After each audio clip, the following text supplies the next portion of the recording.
Hello. Yep. Yep.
That's weird. What's weird? Did you just turn off your music? Oh yeah, I did. I switched to. Oh, I was like, we're both talking to each other at this point. I could probably switch to the game stream. where did I put it? Oh, screen capture is gonna go here, and then I'll have to resize it.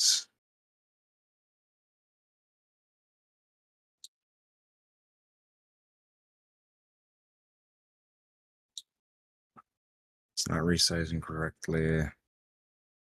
Shift Alt? No, I can't grab it. I was having this issue yesterday too.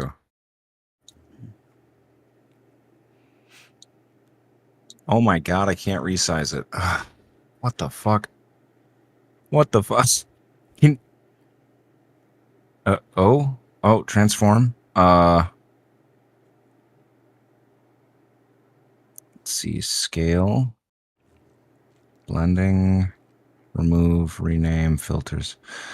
Man, I wish there was a more manual way of controlling the sizing of these windows in Streamlabs. This is really, Something a little more intuitive. yeah. Edit transform, size. You can click on it and then drag it. I now, yeah, well, Oh yeah, you were it's saying not that didn't always work. letting me. Oh yeah, you literally said that I was spaced out. I heard it, but I it can went click in one and. ear and out the other. All right, Shift and Alt.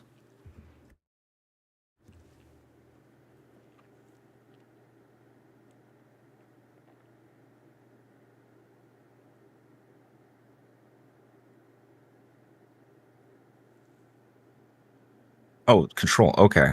Oh, okay.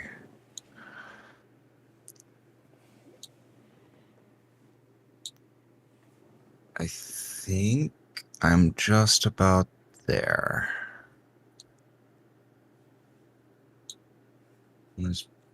Yeah, I think that'll do. Okay. Just make it a little smaller. I had this sized for for just a YouTube video in general, but that's okay. Oh yeah. All right, there's the screen capture. Okay. I should have it. I think I'm ready. Yeah. Okay. Let's see. So it looks like we'll just go to. We'll get to the foliage tool here at the halfway Oh yeah, point. that's where we left off. Yeah. Well, it's not. We left off Oh. like about to start setting it up. Um, but we'll get here, you know, like where it gets to foliage tool, and then we'll save that for next time. However long that takes us to get there. Okay. That's what I'm thinking. Okay. I'm just gonna. Okay, so you've got it set up. So we'll skip that part. I've got it set up too. Yeah, I'm just in the world, the empty world. Yeah. Okay. To begin, let's briefly go over how to navigate the user interface and what all these different windows do.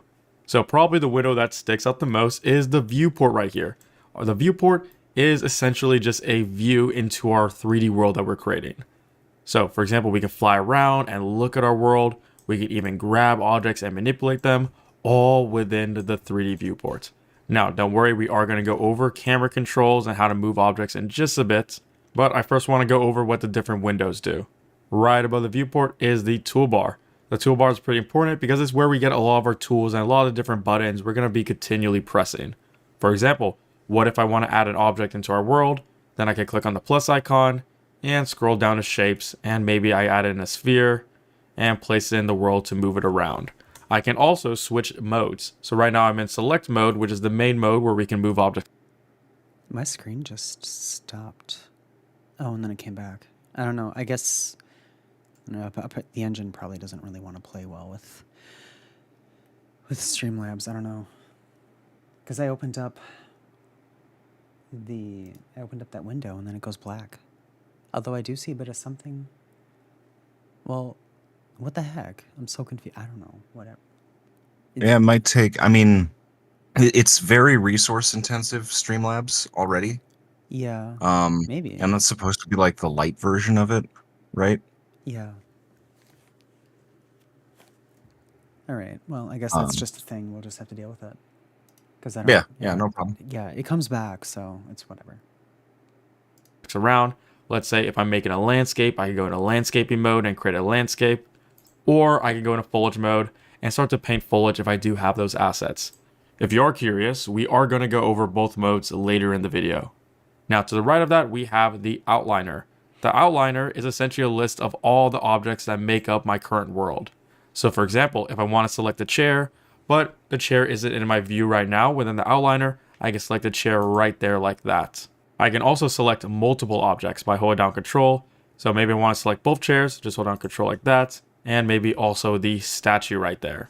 The outliner is also a great place to organize your world. For example, we see we have all these folders. Real quickly, if you want to create a folder, all you have to do is right click, create folder. Let's call this one my folder, and hold down Control, let's select both chairs and simply drag them into there just like this. We can also hide and unhide objects. For example, maybe I want to edit something that's behind the table, but the table's in the way right now. I can come here and temporarily click on the eye icon to hide the table, and then click on the eye icon again to unhide it. And right below the world outliner, we have the details panel. The details panel is essentially where we can edit all the properties of an object that we have selected. For example, maybe if I don't like the scale of this chair right here, I can select the chair and come to scale and maybe increase it by 2 in the z-axis, which is the vertical axis, and see that we have a really long and tall chair. Now, I don't like that edit, it looks kind of weird, so you can always press Ctrl and Z in Unreal Engine to undo anything. Now, we do have one more default window. That's arguably the most important window since it stores everything we're doing. It stores information on the chairs, the table, even the entire world, and that is the content drawer. You get the content drawer by going all the way down here to the bottom left-hand corner and clicking on content drawer like that to bring it up. Alternatively, since this window is pretty important, you can press Control and Space at the same time to bring it up and close it. So if you press Control and Space, it's going to bring up the content drawer, and this gives us a folder view of all the assets that make up our project.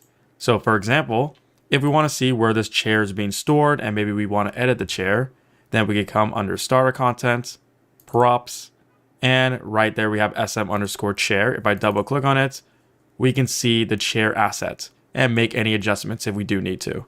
Now we're going to go over the static mesh editor later, so I can exit out of this window by clicking on the X icon.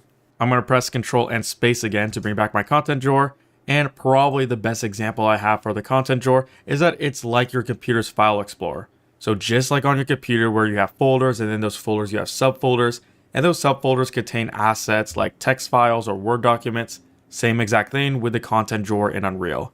So you have folders, and in those folders you have subfolders, and finally I like how he could have just used the Unreal logo, but he went for the Blender one instead. Oh, you have all those assets that make up your project. So for example, here we have the starter content folder, and I can go into it by double clicking like this, or I can click on it right here within the folder window. Now I could go into any of these different folders. For example, the maps folder contains the map we're currently editing. So we can see up here that this map is called minimal_default. Right there is minimal_default. We can double check that we are editing this map by double clicking on it to open it up. Let's go save. And we can see that it did open up the exact same map. Now, if I ever want to go up a folder, I can always click on here. So right now we're in the maps folder. If I want to get out of that, I can click on starter content. And if I want to get out of that, we can even go to content right there. Now, don't worry, if you don't have starter content, you can click on add and then add feature or content pack, and then go to content and simply select starter content and add a project. I'm not going to do that since we did add it when we were creating our project. As you can guess, the content drawer is a pretty big deal, and maybe you don't want to press Control and Space all the time to bring it up. You always want it docked in your layout. Well, all you have to do is click on docked in layout like this, and now your content drawer will be right here at the bottom. And notice how it's called content browser right now, not called content drawer. So whenever I say content browser and content drawer, just know that I'm talking about the same exact thing.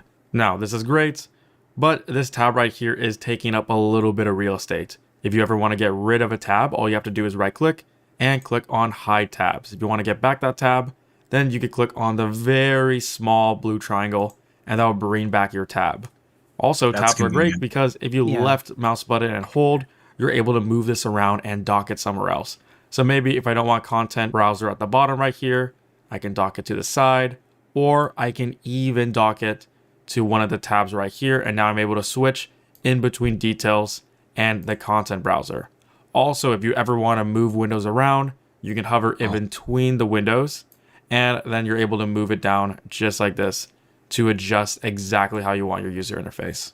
Now, another neat trick is that if I dock my content browser right here, and let's go make it a little bit smaller, and maybe I don't want it always visible, I can right click and go dock to sidebar. Now, whenever I want my content browser or any other window, I can just click right here and it will show. Now, if I don't want They really let you just do whatever you want with the UI.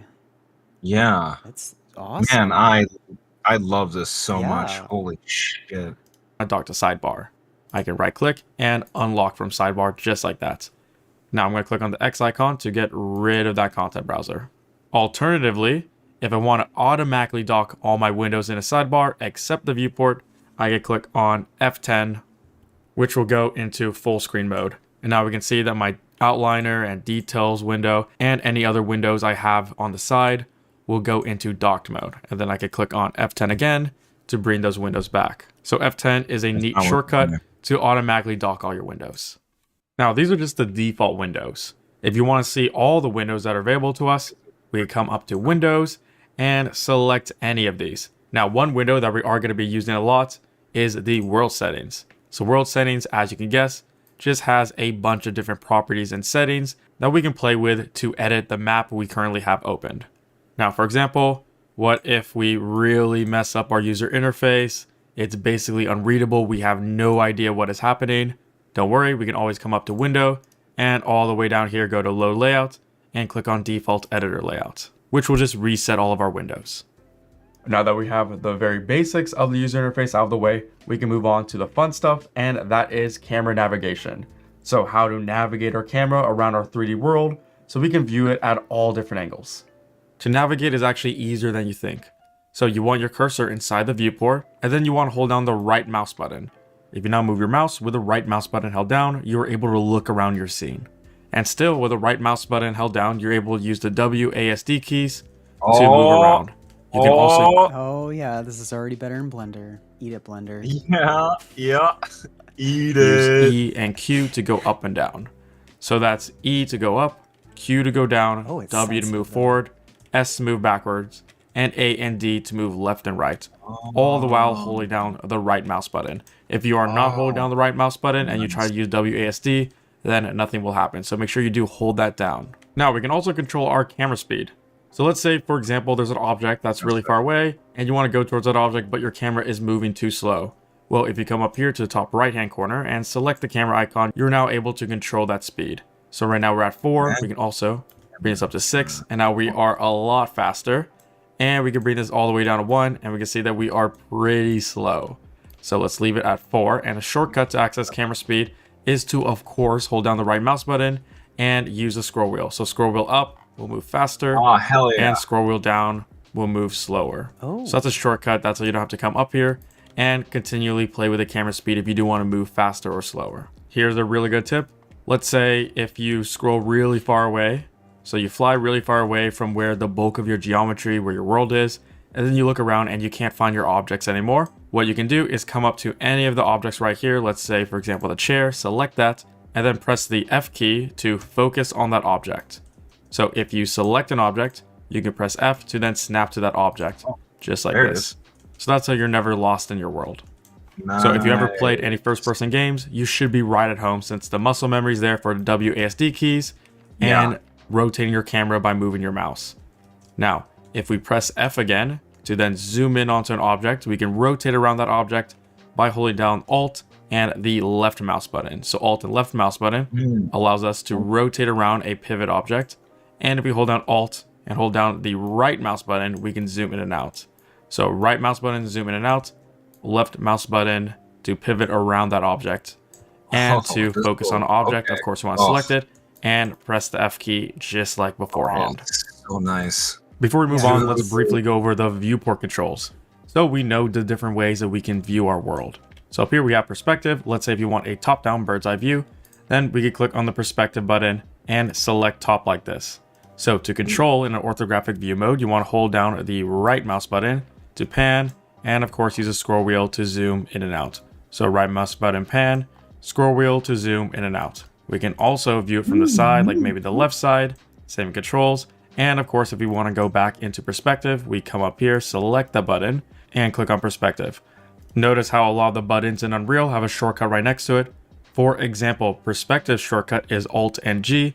So instead of coming all the way up here and selecting perspective in the dropdown, I can just press the Alt and G key at the same time to go back into perspective. So right next to perspective is our view modes. So view modes are pretty great because they allow us to see our world in different ways. For example, maybe we don't want to see all the lights and we just want to see the colors of our world. Instead of coming up to lit, I can select unlit right there, or I can even select wireframe to see our world's edges and vertices. We will be changing our view modes a lot since it's a great way to debug our scene and see if there's anything wrong. So I'm going to come back up here to lit, or the shortcuts are Alt-4 for lit, Alt-3 for unlit, and Alt-2 for wireframe. So let's jump back with Alt and 4 to get our default view. And right next to our view modes is the show flags. So show flags allow us to turn on and off different object types. For example, what if I don't want this grid right here at the bottom? Then I can come to show, let's go find where grid is, and uncheck that to hide the grid. Now maybe for some reason you don't want to show our static meshes, and essentially static meshes are all the objects you see right here. Then within the show flags, we can uncheck static meshes, and we no longer see those static meshes. Now, obviously we don't want that, and if you ever mess up your show flags, you can bring back the default flags by clicking on Use Defaults. And keep in mind that we aren't deleting anything with show flags, they just help us see what we want in the viewport. And finally, this is my favorite viewport option, and that is Game View. So if we come up here and click on the button with the 3 lines, we have Game View all the way down here, and we can see that the shortcut is G. Now, if I enable Game View, we're going to see exactly what the player will see in game. So if I press G to untoggle Game View, we can see that we have all these different widgets, and we have the grid right here. And of course, the player won't see the sun widget right here, which controls the sun's rotation. Instead, if we want to see exactly what the game will see, we click on G to hide all those widgets and features that are here for us, the editor. So just know that throughout this tutorial, when you see a bunch of widgets and these widgets just disappear, that's because I toggled on Game View with the G key. Now that we know how to navigate around our world, it's time to go over how to create new objects and move them around. So we're going to go over moving, scaling, and rotating objects. To begin, let's go over simple movement. I'm going to press a G key to get rid of our editor widgets. And now all we see is our world. So to move an object, simply select it. And by default, we get the translation or the movement gizmo. To move an object, hover over any of these arrows and hold down the left mouse button. So I'm able to move this chair around, but notice how moving the chair isn't smooth. That's because by default, snapping is turned on. Now you could turn off snapping by coming up here and unchecking the grid icon like that. So now we can smoothly move our objects around. Now I'm going to turn it back on because it's important to know that Unreal uses centimeters. So right now, since there's a 10 right next to the icon, it's snapping every 10 centimeters. We can change this by selecting the number, and in the drop-down, let's select 100. So now it's moving every 100 centimeters, which is 1 meter. That's So every time the chair moves, Yeah, it is. it moves 1 meter. So that's pretty important to know.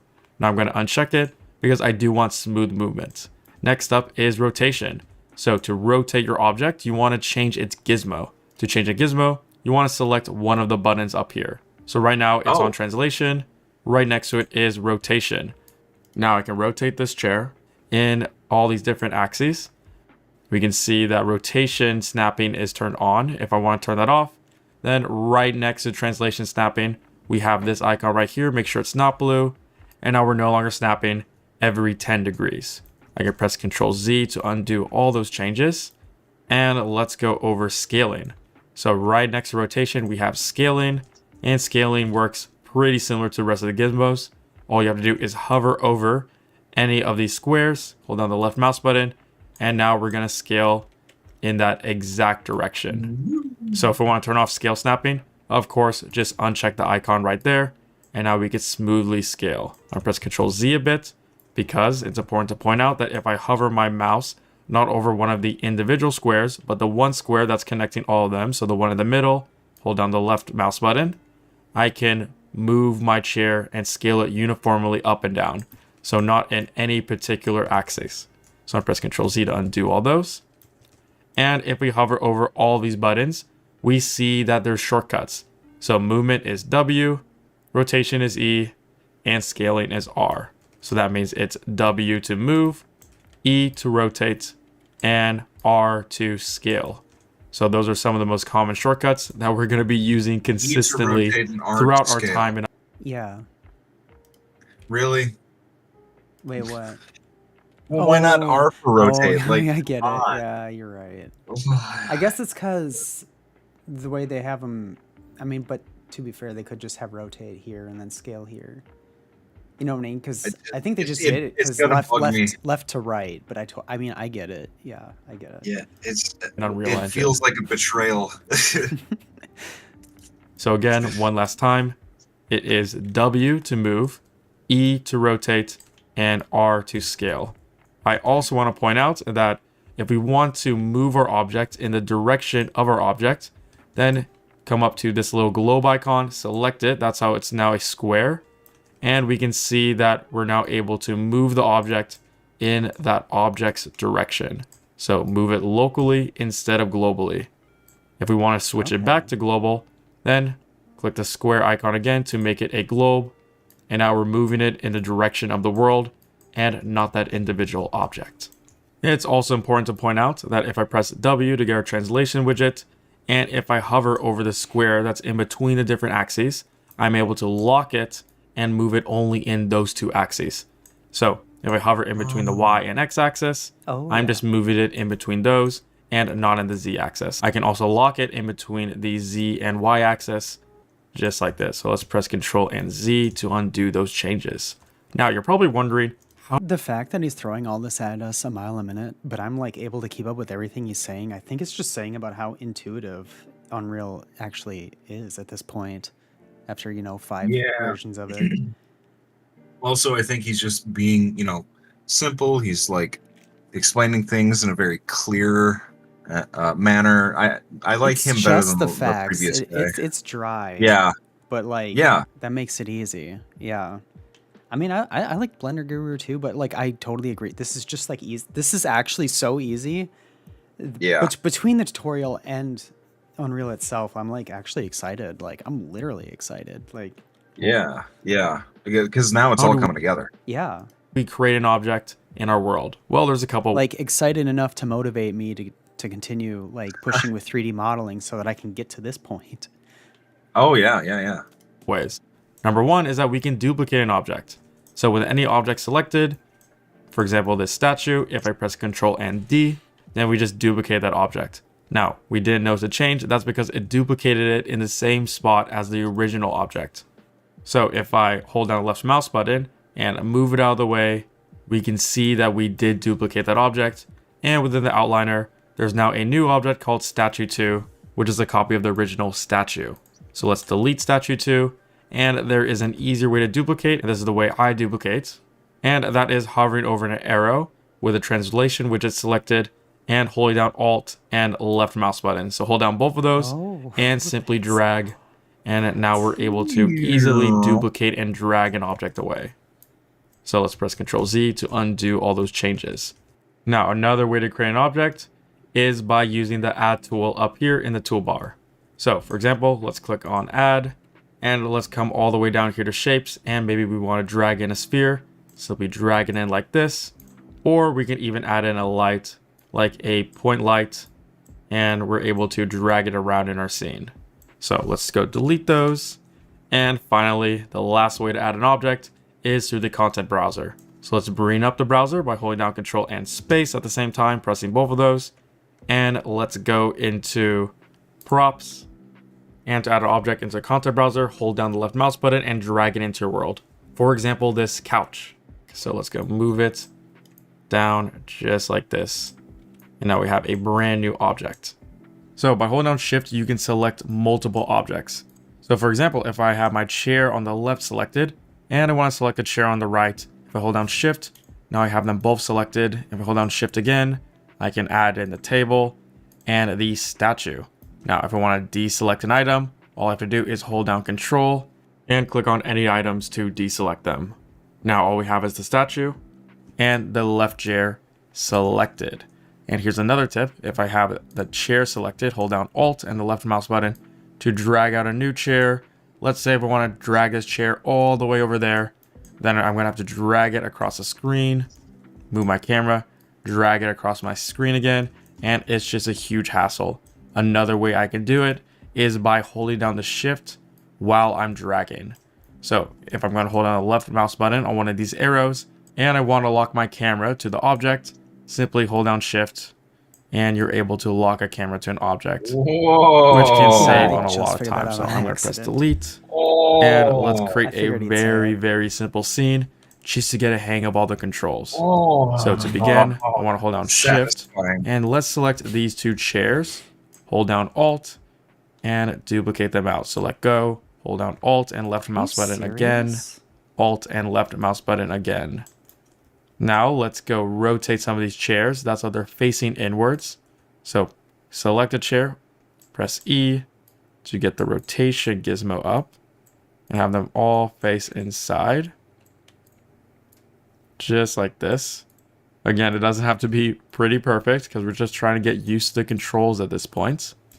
And then I'm going to select the table, press R to scale it.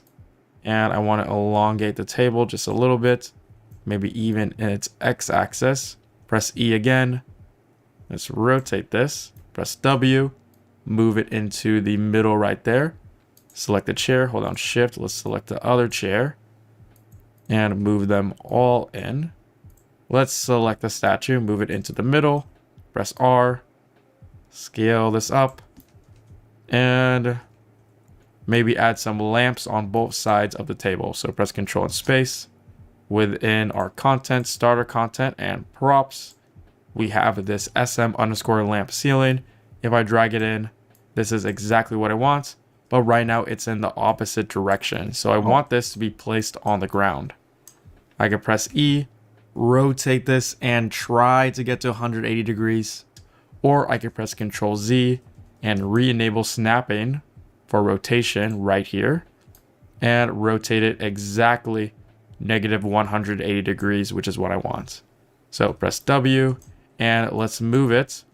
That's how it's directly placed against the ground, like right here. So I could try to guess exactly where it is, or I could snap any object I have selected to the object that's directly below it by pressing the end key. So that's END, not the end letter. So press END, end, and snap it there just like that. So press R again, scale this up in the Z axis, hold down Alt, and drag it in both the Y and X axis right there like this. Let's hold down Shift again and drag both of those across our world just like that. And I would say congratulations, you now have a very, very simple level. You should probably try and do that.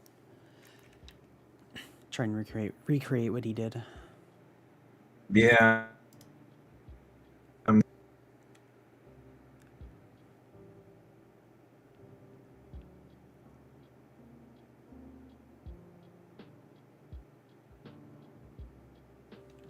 I lost him.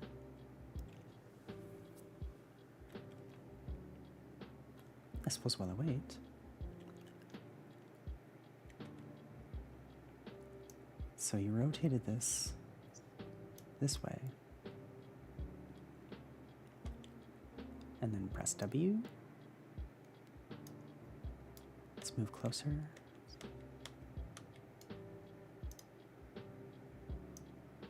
Move that out of the way.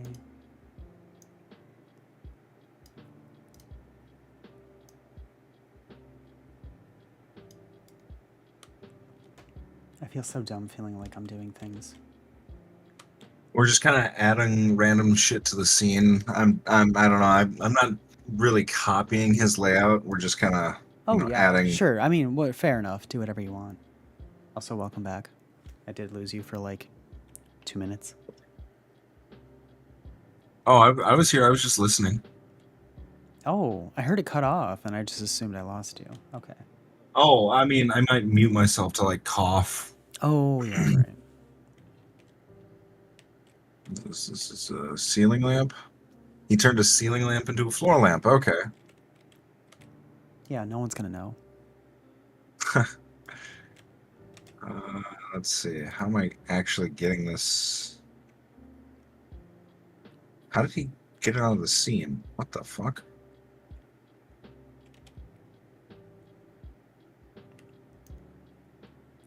Oh, that worked. Awesome. Okay. Well, here it is. How do you get the lamp out of the scene? Is that what you mean? Where he snapped it to the surface. Yeah, it was the end key. END. Okay. Was that something he did while he was dragging? Well, I assume he had it selected. Here, let me find out. And then end. Okay, sweet. And, Fuck, yes, that was it easy does. as shit. Yeah, Awesome. Dude, like everything. God, they. Like I'm I really said, happy like I with said, I mean, Unreal's been around over 20 years, so they've had plenty of time to figure out how to streamline every stupid little thing they can. Yeah.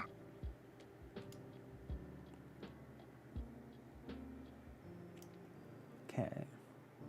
Let's do 6 chairs. Move this. Oh, why did I do that? That was dumb. That was a brain fart. What was scale again? Oh, just... It was... Oh, the scale was R. Okay. Yeah, oddly. Yes. Weirdly enough. Alright. Okay, and then rotate with the E button. Uh-oh. Jump to bookmark. Oh, that's interesting. Yes, rotate with the E.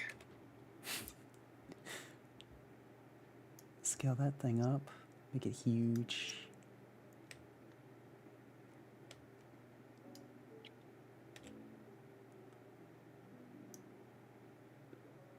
All right, well, I think I got a nice little boardroom. Oh my god, this is so easy.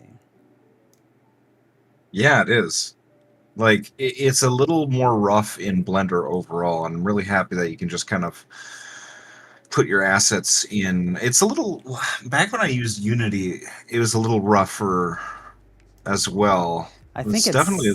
It's just a matter of, like, this is a multi-billion-dollar corporation versus people doing, like, open source. It's... I mean, it is what it is. Yeah, that's true.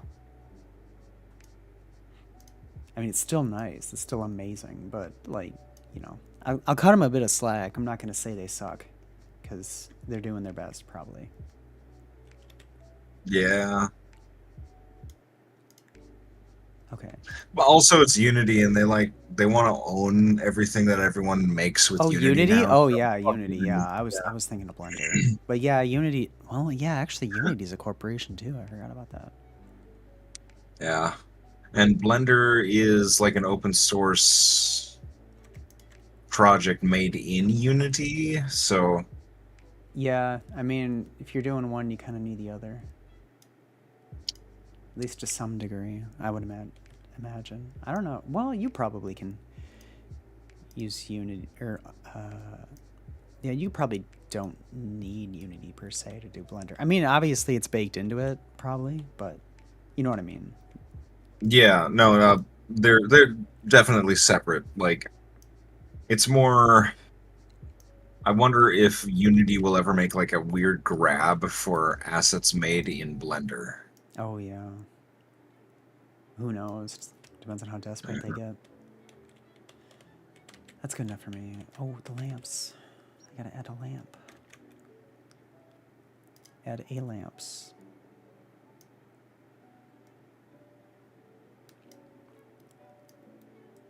I just realized they call it a static mesh as opposed to a dynamic mesh. I guess I haven't really learned what a dynamic mesh is yet. I probably will in time, but... Oh, I used to know. So static mesh, like its values and its purpose is to just never really change. But a dynamic Right. mesh, you can apply transforms to it. Oh, like it can actually, like, I don't know, you wanted to make some kind of weird blobby slime thing that can move around. Yeah. And so in order to do animations, you would have to transform those meshes into a dynamic mesh so you could animate it. I suppose even Whereas a just static water. mesh. Huh? I suppose even just water. But yeah. Yeah. I figured it was But like probably these something like these that. chairs would be static because like they're not moving. They might rotate, but that's not a real transformation of it. That's not a real warping of it, you know? Yeah. Oh, that's weird. Well, now N's not doing anything for me. Oh, it's probably not... Yeah, there we go. That's why.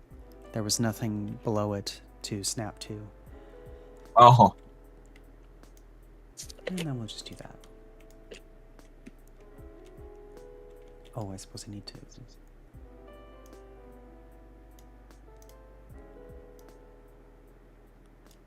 I suppose I'm trying to be a little more closer to what he's doing, partly because I don't know where the video's going to go. Like, you know, I might be like, oh crap, I should have done that, because now I'm just like... I don't know. I don't mind the practice. Okay. Yeah, no problem. Yeah, and I only have one step left anyway. Moving these over... Oh yeah, what was it again? Shift. There we go. Oh my god, that is so nice. Instead of having to like let go, move the camera, and then grab it again. Yeah. Okay, I'm ready to keep playing.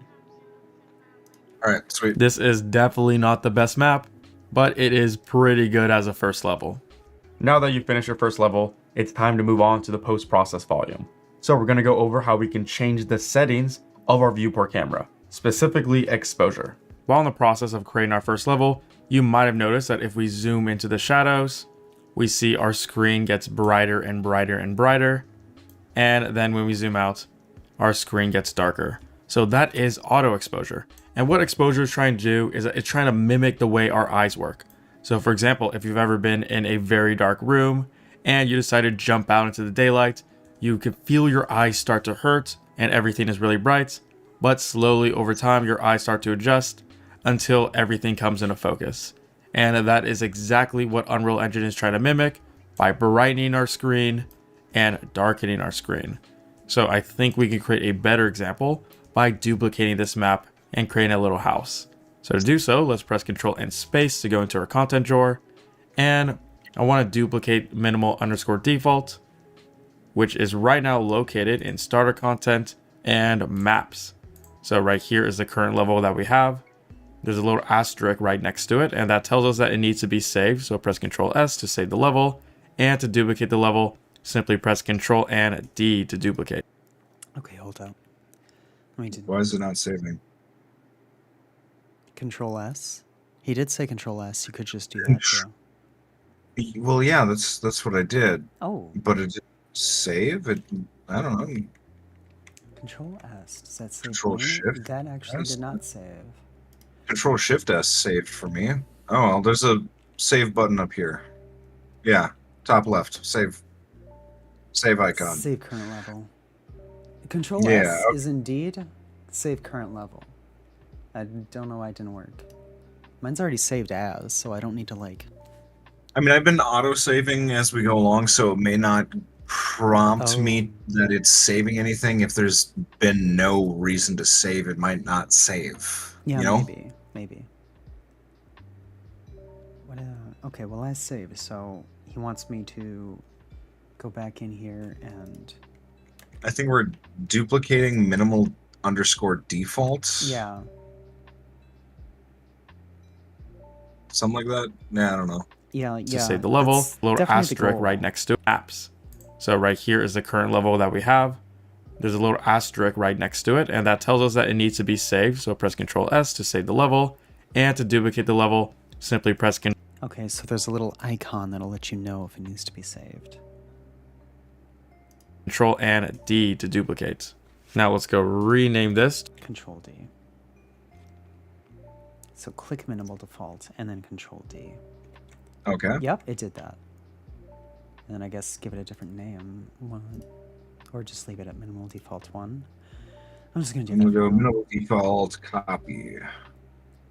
Yeah. I suppose that would be easier to spot than... Wait, no, what? No. And now... It looks like you could alternatively double-click when it needs to be saved. Attempt to save the selected content. I don't know if, well, I think that's saving content, not the level per se. But I don't know, is that the same difference? You're definitely double-clicking and saving that specific file's progress. I think you're right. Yeah, it's probably... Oh yeah, then it went away. Okay, sure. Well, that's good to know too. Alternatively, double-click. To post process example. Yeah, I should definitely call it that.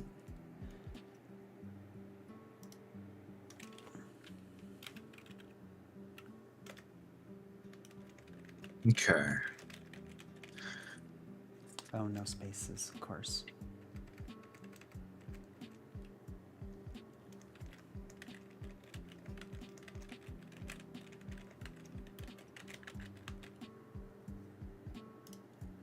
Since I think we're just learning how to copy files within the editor. Yeah, I think so. And let's go save it. So if I double click on minimal underscore default, this is the current map that we've been on.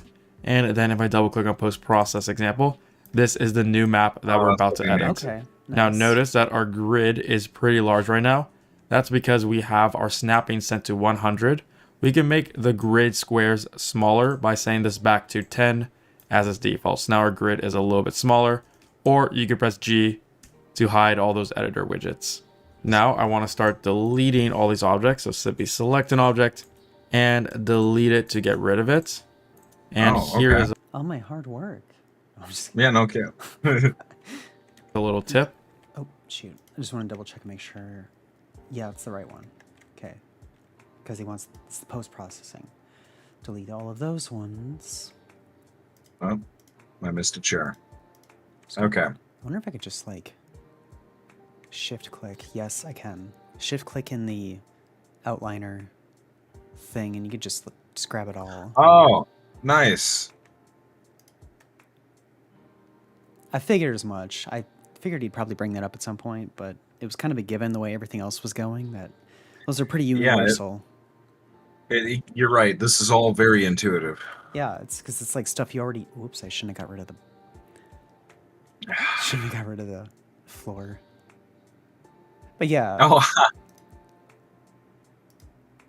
Oh, shoot. oh, he applied a material to his floor.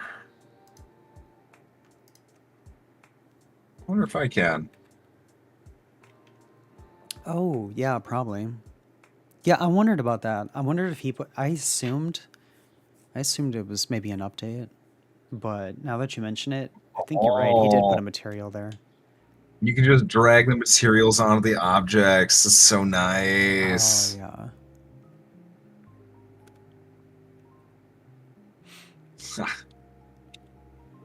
I got like a high-tech hex tile floor.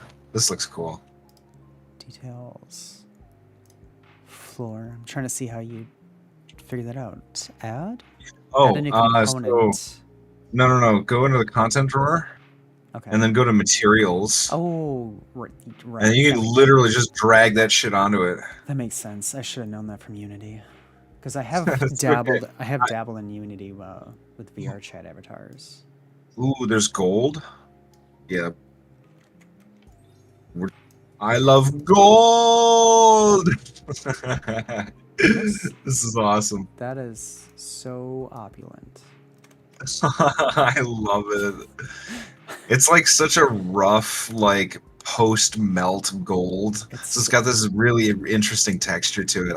Oh, this is cool. It's so gaudy, but in an amusing way.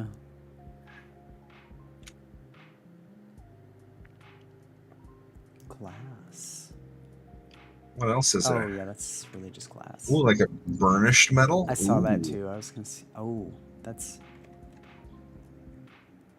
Ah, okay, okay. So it's the same, just a different color. yeah, It pretty was similar pattern. Just it's marble. I don't like that shade of marble. water ocean. Hex Oh, tile.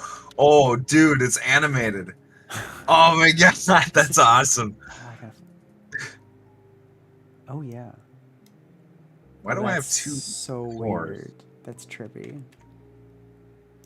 And a lake. Oh, a lake's even weirder. Lake has a reflection because it's still water. Oh, lake. Ah, there it is. Yeah. Oh, you can have them side by side. Yeah. Oh, I kind of like that. Yeah, it's really just drag and drop, and the engine just does everything else for you. That's so cool. Ground mass greenery, grass. Yeah, two different grasses.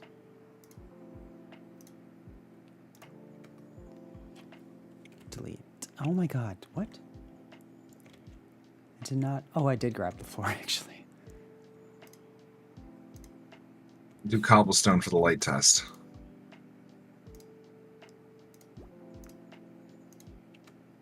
Okay, then delete all that. There's no bump map. No.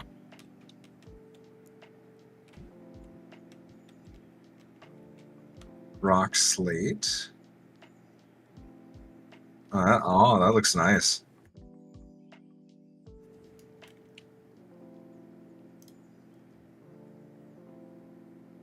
Cool. All right. Well, that was fun. Yeah. All right, let's continue with them.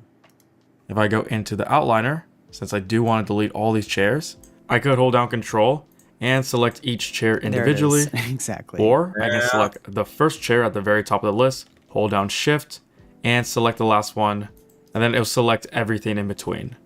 So Control is to select individual objects, and hold down Shift is to select a row of objects. And press Delete. Now let's create a little hut. So I'm going to come up to Add, and hold down the left mouse button on Cube to add in a very simple cube. Keep in mind that this is just for demonstrations to show exposure, so this won't be the best. Hold down Alt, let's go duplicate this wall, and hold down Alt again. Press E, and I want to make sure snapping is turned on so I can rotate this exactly 90 degrees right there. Hold down Alt again, and drag it out just like this. So hold down Alt, rotate this as a roof. And I do want a slight opening so that the sun can come through and illuminate the inside of this hut. Right here, like that. So now, notice that if I zoom in on this and go inside the hut, we can see our screen get brighter and brighter and brighter. And then as soon as I fly out, our screen gets darker. So when I go inside, our eyes adjust, it gets lighter so that we can see exactly what is inside the hut. And then if I zoom outside, our eyes get darker. Now, this can be annoying if you are building out worlds. So to turn it off and to lock your screen to a certain brightness, we could come up to Lit and all the way down here under exposure, uncheck game settings. Now we have a constant brightness that even if I go inside the hut, we see that our screen isn't getting That's so much darker. better.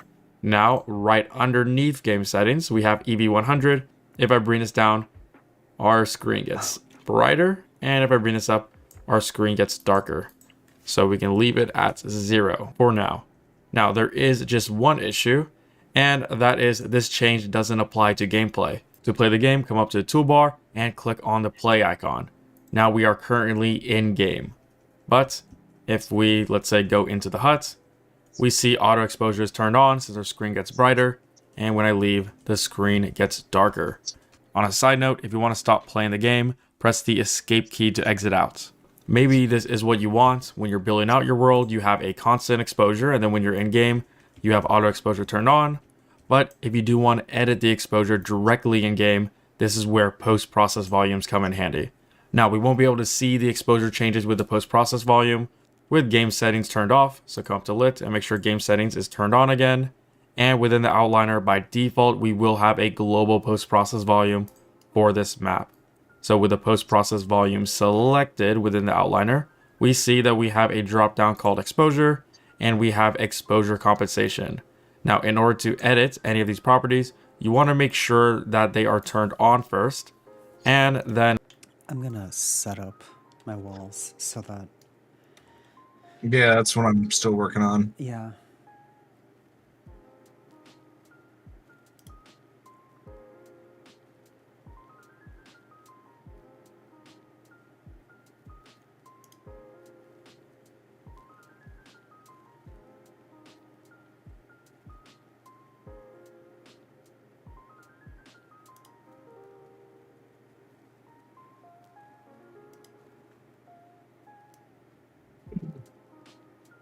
I'm enjoying the music too. Oh, yeah. At some point, I should make my own music. Yeah. It's been in the back of my mind. Okay, I've got a hut with an opening on the top. Yeah. And then you could just keep using that same asset and just make a ceiling too. Yep.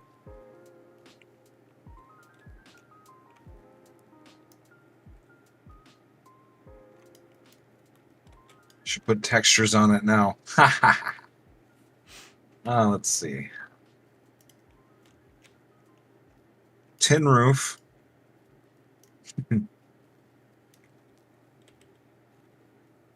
Walnut. Whoops. Yeah.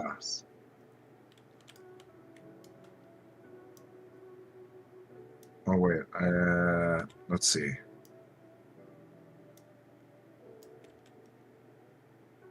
Oh, that's right. Focus Alt, hold left click to rotate. Ah, yeah, I like that. Okay. Getting used to things. Yeah.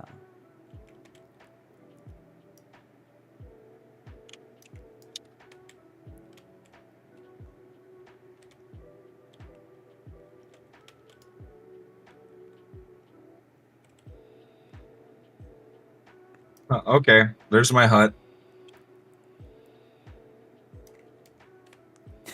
It's like one of those things where like you could just try stuff and see if it works. You know what I mean?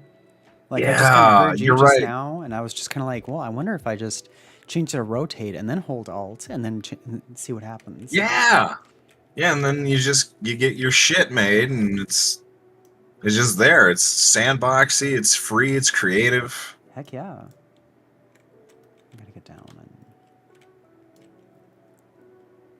and Turn my widgets off.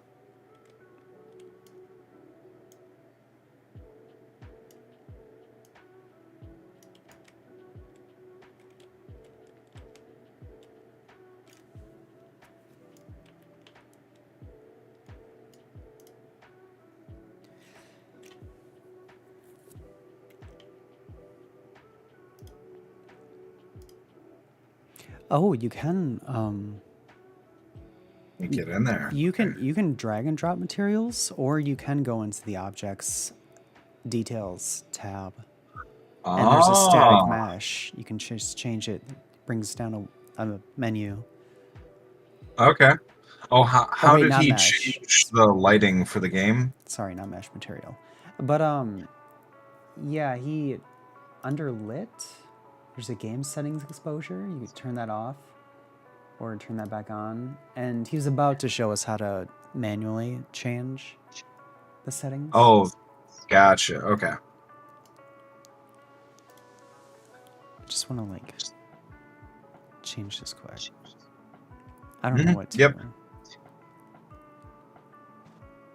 I suppose My muscle memory still wants to like use space for up oh yeah. instead of E. Mm-hmm. Getting used to it though.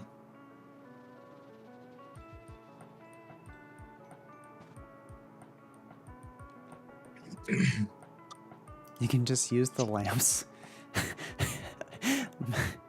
texture. The lamp's texture? Yeah, look at my screen. Oh, okay, Straight okay. up. Oh, shit. Oh, there we go.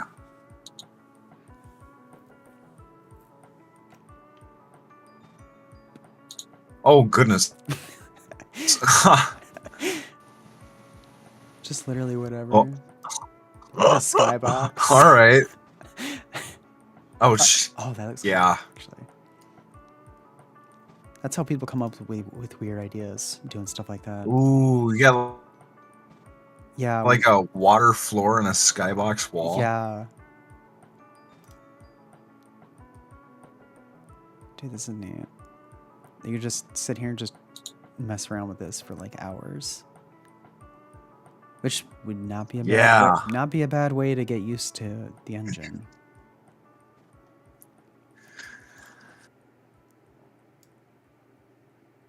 Okay, you know what? Okay, I want to keep playing. And we're able to adjust exposure, but auto exposure is still turned on right now. So what we can do is select metering mode, and instead of auto exposure histogram, select manual. Now we can. Oh yeah, I guess we have to go back because I kind of let it keep playing beyond when I was paying attention. Oh, okay. Yeah, I'm not sure what he's talking about. Yeah. With the post-process volume, with game settings turned off, so come up to lit and make sure game settings is turned on again. And within the outliner, by default, we will have a global post-process volume for this map. So global post-process? Post-process. Well, there's post-process volume. Or it's in his. Maybe that is it. Well, I just want to make sure there's not global and then regular. You know what I mean? I think that is it. I think it's this. It's just post-process volume, not Hello, glitch. I'm not sure what he's talking about. You just click in under outliner, post-process volume. Outliner. I think. Let me double check here. He has a volumes folder. Here, I'm going to play it again, but go back. By default, we will have a global post-process volume for this. No, it does say global. Man, I haven't seen Unreal with auto exposure on in a long time. Yeah, funny you mention that. We're literally learning how to manually do it right now. Volume. It's not under lighting. It's under lighting. I have no idea what he's talking about. Yeah, actually, where did he get this from? Is my problem that I'm clicking? No, it should be. Lighting? World settings? No, it's volumes. Where does volumes go? Global? Yeah, static let meshes. me go back a bit. And within the outline, game settings turned off. So well, actually, it's just he already has it there. Where did he get that from? You can go further back. Okay. Now edit the exposure, and then when you're in game, you have auto exposure turned on. But if you do want to edit the exposure directly in game, this is where post-process volumes come in handy. Now we won't be able to see the exposure changes with the. It's still there. It's literally right there. I see it. The volumes global post-process. I just don't have a volumes folder. I don't know where he's getting it. Yeah, exactly. Where did that come from?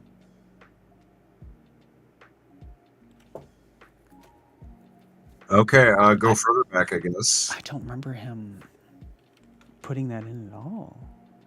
Yeah. Here, let's just start the whole segment over. Yeah. Now that you've finished your first level, it's time to move on to the post-process volume. So we're going to go over how we can change the settings of our viewport camera, specifically exposure. While in the process of creating our first level, you might have noticed that if we zoom into the shadows, we see our screen gets brighter and brighter and brighter. And then when we zoom out, our screen gets darker. So that it's there. It's still there this far. I don't know where. I don't know what went wrong. Why don't we have that? Can we add it? Can we figure out how to add it? Global? Wait. I think. Okay, so if you go into the lighting folder and then you select post-process volume. Yeah. You can then go down into details, and you can scroll down. Oh, you and know I what? thought He I did do something like that, didn't he? And then there's a global drop down there, but I'm not sure. All right. Well, let's just let them cook. Let's see. Yeah. That is auto exposure. And what exposure is trying to do is that it's trying to mimic the way our eyes work. So, for example, if you've ever been in a very dark room and you decide to jump out into the daylight, you can feel your eyes start to hurt and everything is really bright. But slowly over time, your eyes start to adjust until everything comes into focus. And that is exactly what Unreal Engine is trying to mimic by brightening our screen and Wait. darkening our screen. So,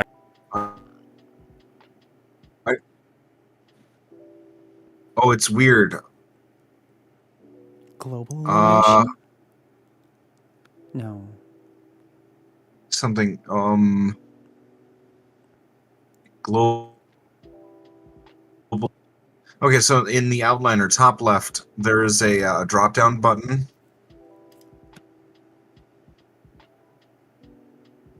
Oh, interesting.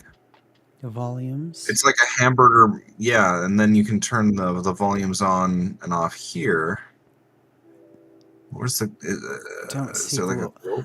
I just see post-processing. I don't see global post-processing. I'm starting Yeah, to me think he just neither. renamed it. I don't know what's going on. All right, well, I'll look it up. Yeah.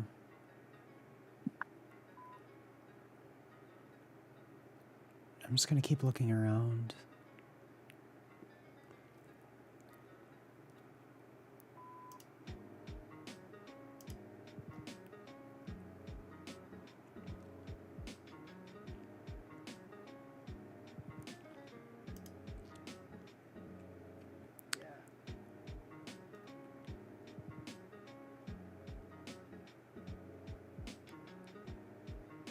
Add one to your level by dragging one from your modes tab under the visual effects section.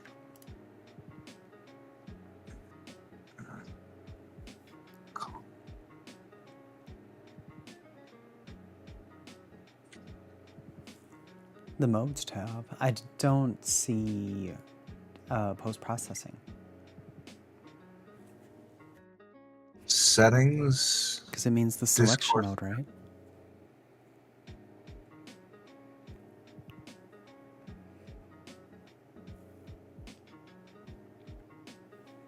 Settings. Disclosure arrow to see all of the post-processing settings.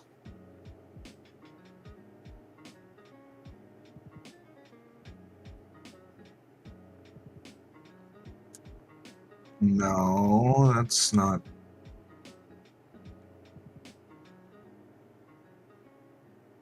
That's not helping me at all. Or these settings maybe. Oh gods. This is not helping.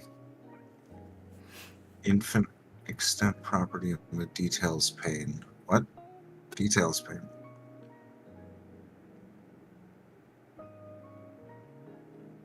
That's The details pane is on the left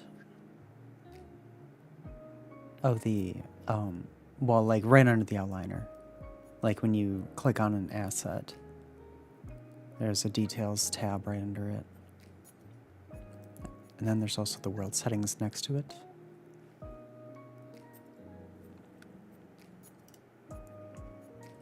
And that's where I was looking for. okay, so there's no global post-process volume. Yeah, I don't think there is. I think he just renamed it that. That's what I'm seeing online is like people can rename those. And this is like old. This is like from like 2014, 2015 when there was a change where Yeah. so I don't know what year is that video from? It's newer than that. Okay. Because it's Unreal. It's like 2 years ago.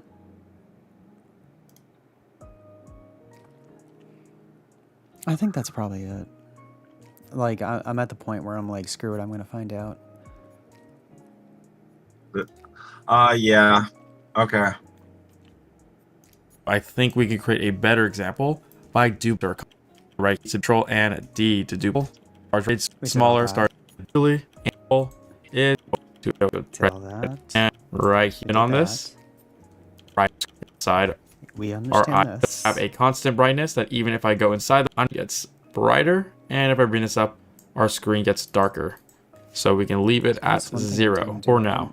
Now there is just one issue, and that is this change doesn't apply to gameplay. To play the game, come up to the toolbar and click on the play icon. Now we are currently in game. Hold on, I'm going to do that. Change that to 0.0. I don't... How did he do that, though?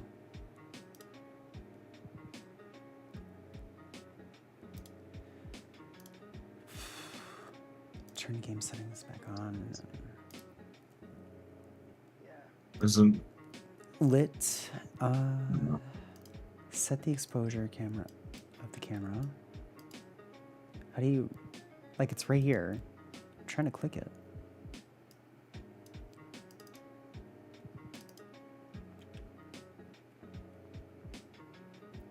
I don't think that's it. It's like doing a thing when... like he doesn't even have a volumes folder.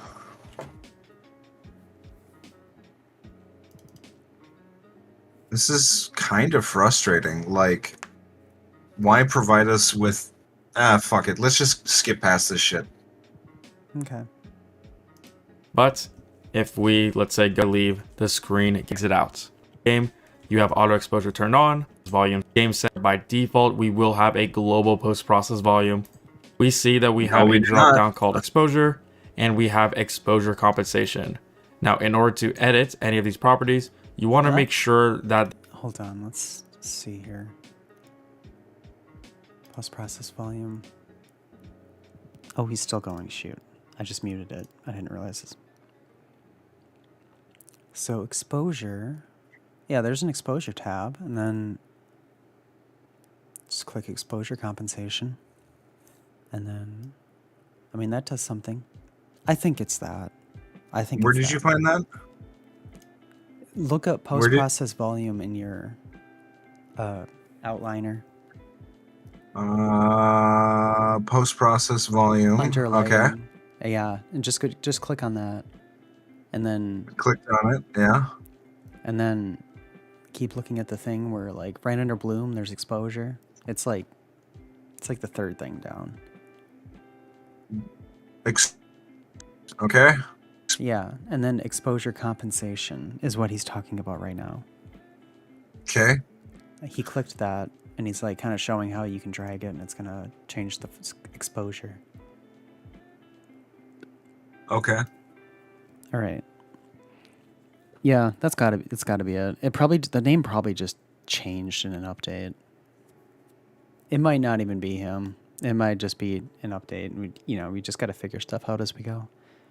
But what we can do is select metering mode, and instead of auto exposure histogram, select manual. Now we control exactly what our exposure is with the exposure compensation. So if we leave it at 9, press play again, we see that we don't have any auto exposure in game. So you might be wondering exactly what the post-process volume is. Well, the post-process volume is a great way to add some effects after everything has been rendered. So the post-process volume only affects our camera. For example, maybe we want some more bloom, so we can select bloom, and right now the intensity is at 0.675. I can boost this up all the way to, let's say, 8, and maybe if I want the default values back, instead of trying to guess what the default values are, I could come over here and select that backwards arrow, which will set everything back to its default value. We also have a bunch of other settings. For example, under image effects, we can add a very strong vignette. So right now it's at 0.4. We can bring this up all the way to 1. So there's a lot of darkening around the sides of the camera. Or we can... That vignette I was talking about last week, remember? Yeah. Yeah, where did you find the image exposure? Oh yeah, where did he find that? Advanced. Should I... Let's see here. Don't mask. Image effects, lens flares. Oh, that's way further down. Yeah, image effects. Okay, so that's it. All right. Okay.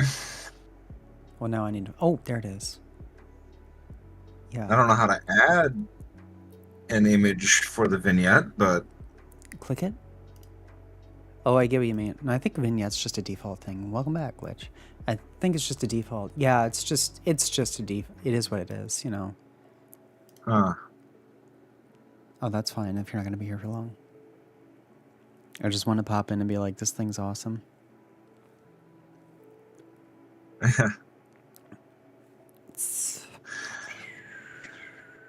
Okay. Whoops. Oh, shit.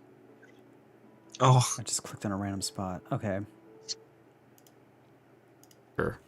Now, right underneath Huts, keep be able to have that they are turks. And if we leave it at 9, boom, all the way to, let's say, 8. You can make and I figured maybe you if I probably want the could make- default value. I figured you probably could make custom vignettes. It seems to not be right here.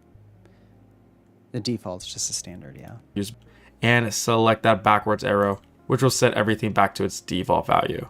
We also have a bunch of other settings.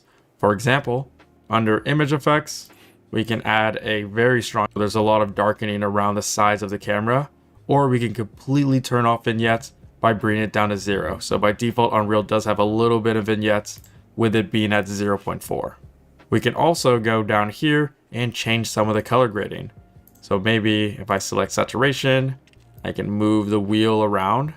We see just a little bit of changes. I can even boost the saturation down here. So instead of 1, drag this up. And now we have a really vibrant and saturated scene. And of course I can uncheck this to get rid of that change. So if you want, there are a ton of different settings. You can go through and see what all of them are. But you might be wondering, how do I create a post-process volume if I don't have it inside of our world? So to begin, I'm going to press G key to bring back all of our editor widgets, select the post-process volume, and let's delete it so we can go over how to create a post-process volume from scratch. Of course, we're going to select the add button. It's going to be under volumes. Down here, we have post-process volume. So simply drag this into our world and we see that we have a little square. So let's make a very quick change. So the change I want to make is down here within globals and saturation. Instead of 1, I'm going to change this to 0. But we notice that there are no changes to our camera right now. That's because the post-process volume by default only affects whatever is inside the post-process volume. I had a feeling. So if we move into the cube, we can see those changes taking into effect. And right now, by changing really global cool. saturation, bring Totally do something with that. Totally. fuck down yeah. all the way to Oh, 0, it gives us a black and white world. Now, what if I want this post-process volume to affect our entire world? Well, scroll all the way down here, and under Infinite Extent Unbound, make sure that's turned on. So that's how we don't have to be within the post-process volume for that post-process volume to take effect. Okay, pause Now here. it's time to go over materials. Can you show me? I couldn't quite catch that. Infinite Extent Unbound. Where was that? Where did you find that?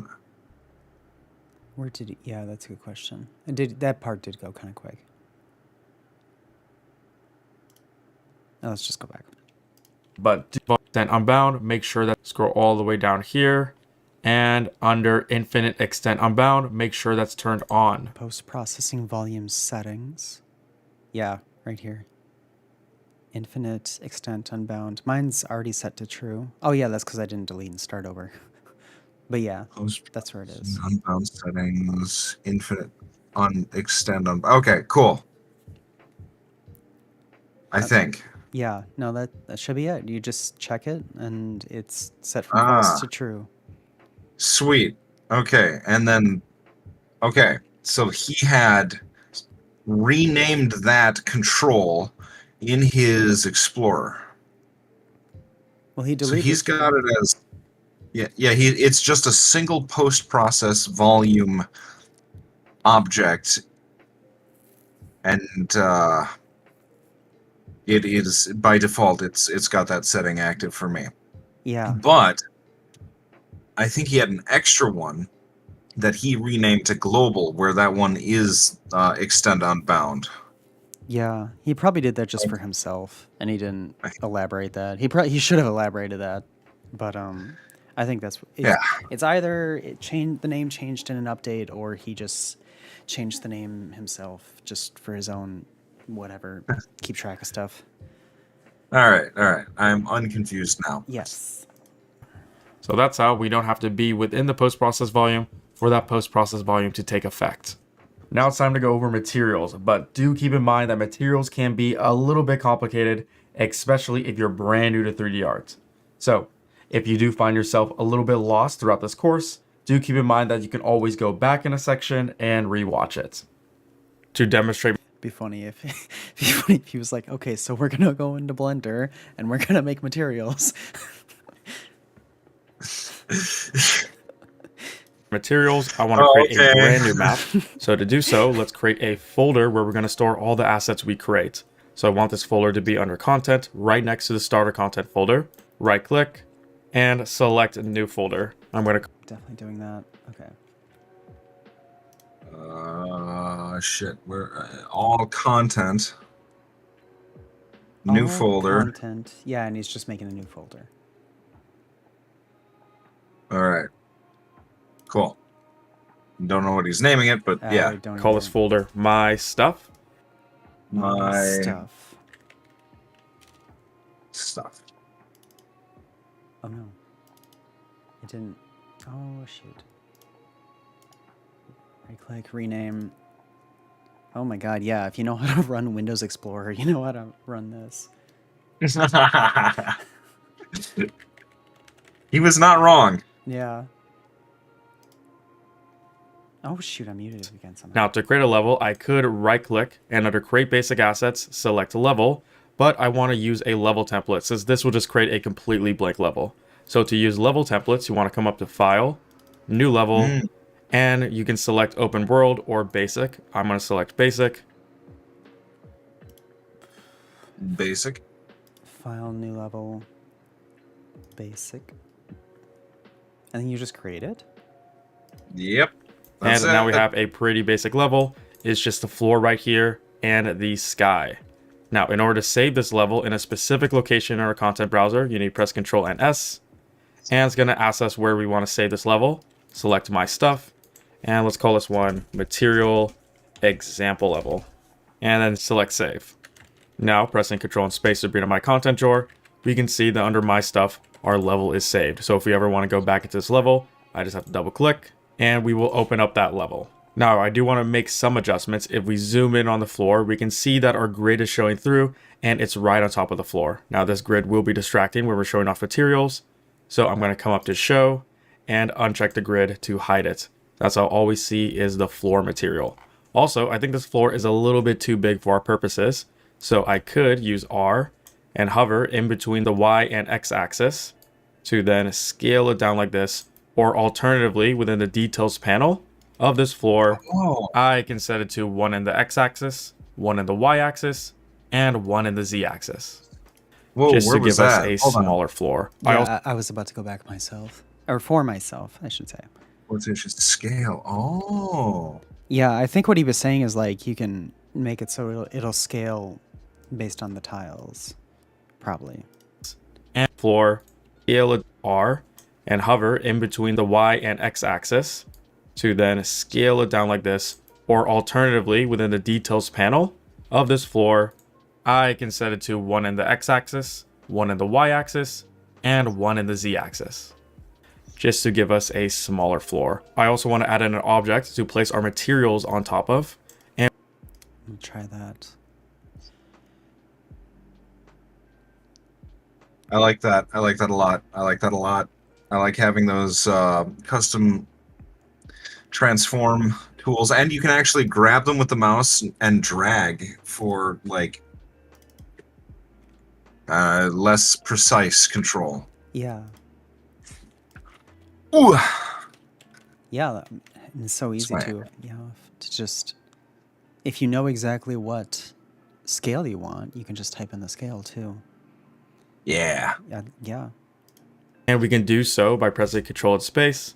And Unreal actually comes with a bunch of assets and objects, by default. So this is content that is not located in starter content.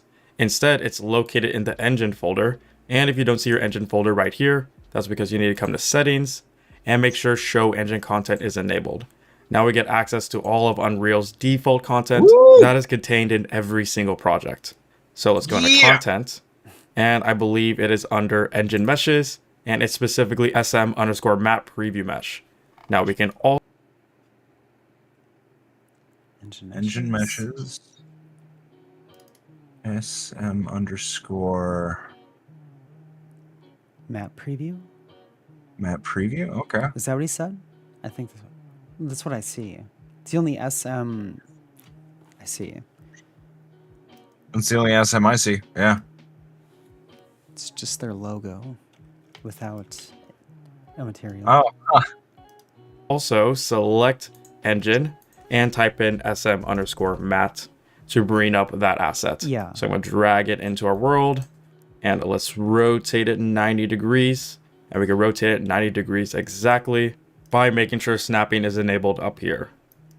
Now I also want to control the exposure, since if we zoom in on the shadows and zoom out, we can see that auto exposure is enabled right now. So let's create a post-process volume by going to volumes, post-process, simply dragging it out. Whoa, that was fast. I didn't even get a chance. Volumes. Yeah, at post-process volume.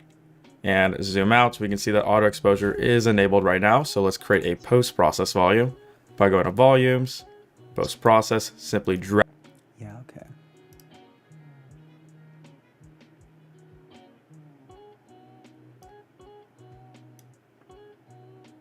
Dragging it out.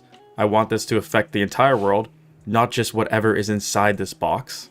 So scroll down and make sure infinite extend bound is turned on. Now if we go up here, original material we created. Oh my god. Turned on. There we go. Okay. Okay, I'll do that and then find the spot. It goes film grain, path tracing, post-process, volume settings is the one you want. Yep, I got it. Okay, cool. Alternatively, Hold on. 0.5. Go back. Go back. Now change the then oh my god. I'm just holding. to hide it. That's how all we see is the one effect to and that did exposure is a process inside this box is process volume. And since I do like my scene right now, you want to make sure to save everything with Control and S. And actually, I think I'm going to bring down my exposure to, let's leave it at 10.5. So now it's fine. Exposure to 10.5. Okay. Where was that? That's just. Yeah, I'm looking. Bloom. Oh yeah, I suppose it'd be under post-process volume. Exposure and said 10. Is that what he said? 10 something. He's got Mode yeah, manual. Oh, he forgot. Yep. Yeah, to manual. Exposure, right. and then 10 or 10.5 is pretty good. I like that. I'm good with that. 10.5. And then that's it. Finally, time to go over materials. And adding a material to your world is actually pretty simple. So press Control Space, and luckily starter content comes with a bunch of materials by default under the materials folder. So let's double click into materials, and we see we have a bunch of materials that we can use. So to add a material to our world, you want to simply hold down the left mouse button and drag it until you're hovering over whatever object you want this material to be placed on, and let go. It is that simple. So now we have a brick floor, or for example, to make this object steel, I can drag a steel material onto the object and let go. We can even add grass right there like this. And we can see the reflections updates on the metal right there whenever we are switching our different materials, which is pretty cool. There's a high-tech tile that has an animated glow. Oh yeah. Yeah, it gradually changes from one color to another, and that glow reflects off of the benchmark, the Unreal benchmark mesh. Oh yeah, it does. It's so nice. Oh, that's neat. The grass. And I do actually want to make this just a little bit bigger. So let's scale it in X and Y axis like this. And I think the screen is too bright. So I'm going to bring its exposure compensation down to 10.25. So that's the basics of adding a material to our world. What if we want to create or edit a material? Well, to create a material is also pretty simple. It's just like creating a level. Press Control and Space and come into My Stuff where we're going to create our material. Right click and under Create Basic Asset. Whoops. I fell behind. Right click, create basic assets. Well, to create a material is also pretty simple. It's just like creating a level. Press Control and Space and come into My Stuff where we're going to create our material. Right click and under Create Basic Asset, select Material. Oh, yeah, okay. And let's call this. Whoops.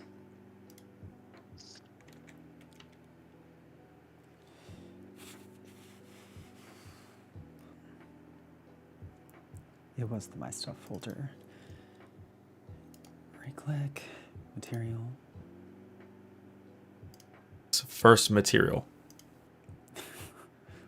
Oh, okay. My first material.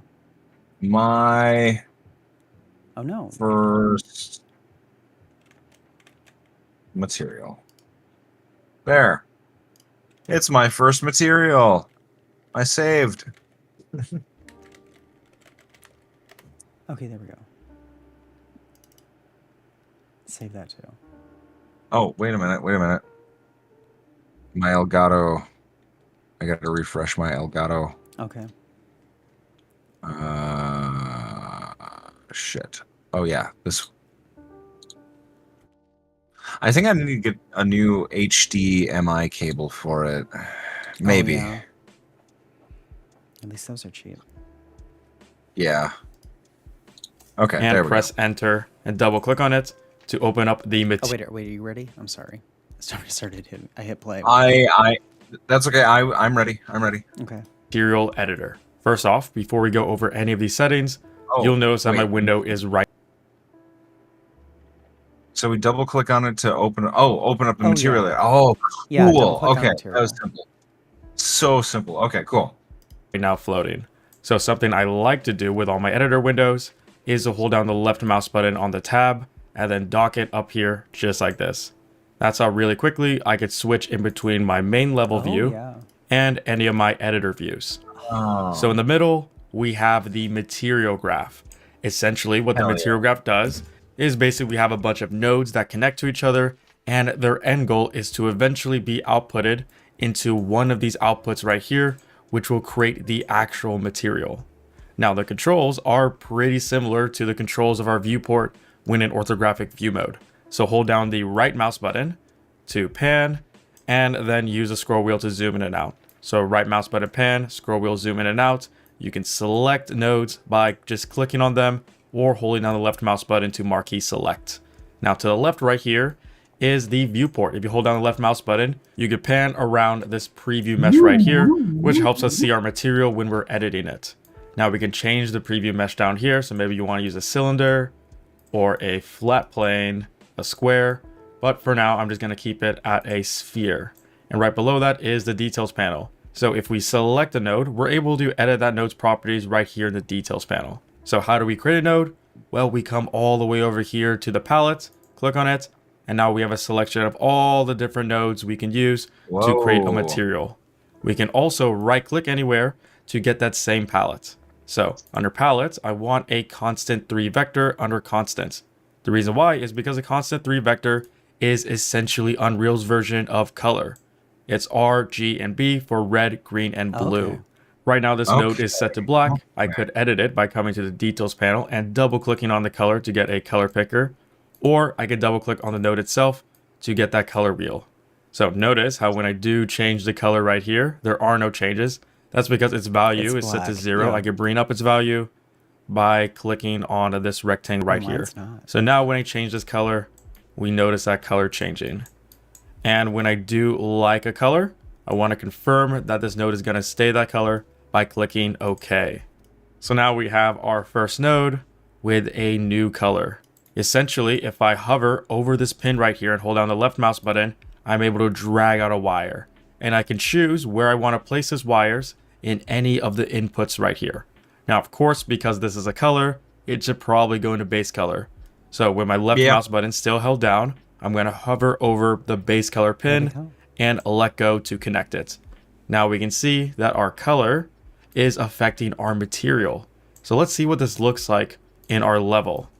So press Ctrl and space, and let's drag first material onto the sphere, and notice that there are no changes right now. This looks like the default material, and that's because we first need to compile our material after we make any changes to see that change in our level. So go to first material, and to compile a material, you want to click on the apply button. And also while we're at it, let's save it so if Unreal crashes, we don't lose our progress. Now if we come back to our level, we can see that change took effect. Now jumping back into first material, if we, let's say, change the color to a light blue, jump back into our level, we see that there were no changes because we need to make sure after we edit a material that we compile it with the apply button. And now we see that light blue. That's how you add color. Now, what if you want to edit how shiny or reflective the material is? Well, under first material, instead of editing the base color, we're now going to edit the roughness channel right here. And roughness doesn't take a color value, of course.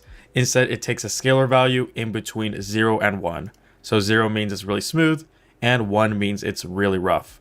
To get a scalar value, you want to come up to Palette, and under Constant, select the Constant 1 value. Left mouse button hold, and drag it out. And now we get a node that is simply a number. So 0 will be smooth, 1 will be rough. Let's make this really smooth by giving it a value of 0.1. And simply left mouse button hold and drag it into roughness. If for some reason you ever want to break a wire, all you have to do is hold down Alt and hover over any of these pins and left click. So Alt and left click to break any pins. And we will not see this change in our level unless we press apply. So jumping back into materials, I'm going to press F and hold down Alt and left mouse button to then pivot around my material, all its nice reflective values. Notice how we can see all the different clouds in the sky being reflected off the material now. So that's roughness, but what if we want to make our material metallic? Well, go back into first material, and this is... I can't tell if mine's that different. I applied it. I'm seeing the difference in mine because I have the gold benchmark, and I'm seeing the reflection of the gold in the red ground that I have.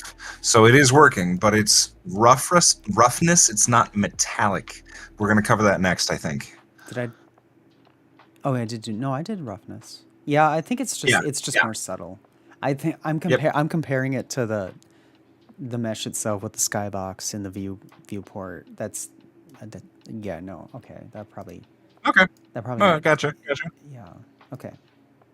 This is where the metallic input comes in really handy. So we need another constant vector, and we could get it by selecting that node and pressing Ctrl and D to duplicate it, or I can get it from the palette, and of course I can right click and simply type in constant. So normally when I am getting nodes in, I just right click and type in the name of the node and press enter to bring it in. So I'm going to give this a value right now of 1. Since by default there is no metallic value, it's set to 0.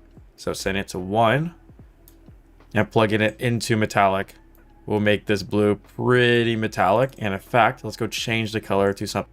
He's probably going to mention this, but I think you alternatively, because like metallic just, or like specular or anisotropy, they have values right there under, you know what I mean? Like you can just change the value there. But he might be teaching us to do this for some reason down the road that we can't foresee yet. You know, kind of like how with the Blender one, when we did something like this, we could like change values and it changed a whole bunch of other stuff that would have been a pain in the ass to do otherwise, like by hand. Yeah, I like that he's introducing us to these concepts in very, very simple and controlled ways. Like we've got a constant 3 for RBG values. We've got a constant 1 for a single value. And I think he's introducing these tools in gradually more complicated ways. I kind of like the way he's teaching. Yeah. Yeah, you'll be making a lot of scalar values like he's teaching you if you do a lot of shader work. Okay. Which I probably will. Yeah, I definitely am probably gonna be doing shaders if I'm making VR chat avatars. Wait. Oh yeah. Wait, no, that's a Blender thing. That's not a. That's not. I mean, that's still a thing for me. But I'm thinking we're doing Unreal, not Blender. Something orangey. Press apply. And now we made a gold material. It's very important to point out that Unreal Engine's material system is based off of physically based rendering, or PBR for short. For example, right now I have a Perhaps project Blue open Ribbon? up to demonstrate PBR values, and the two main ones to know about are metallic and roughness. We've already played with them, and essentially both of them are on a scale from 0 to 1. Now by default, metallic is set to 0, so there is no metallicness on the material, and our roughness is set to 0.5. Now as I bring down the roughness, Wait, is this the thing I'm supposed to find, or are we just watching him do this? We're just discussing concepts. Okay. Oh shoot! And then I clicked on. we see our material get shinier and shinier, and then if I bring it up, our material gets rougher and rougher. So if I bring it all the way down to 0 and play with the metallic value, which is right now as default value of 0, so it's not metallic, but slowly we can see it goes from a Even this is intuitive, because this is a thing I've just been able to, like games where you can customize stuff. Like, yeah, these are sliders you just use in the game. Like plastic material all the way to a very shiny gold material.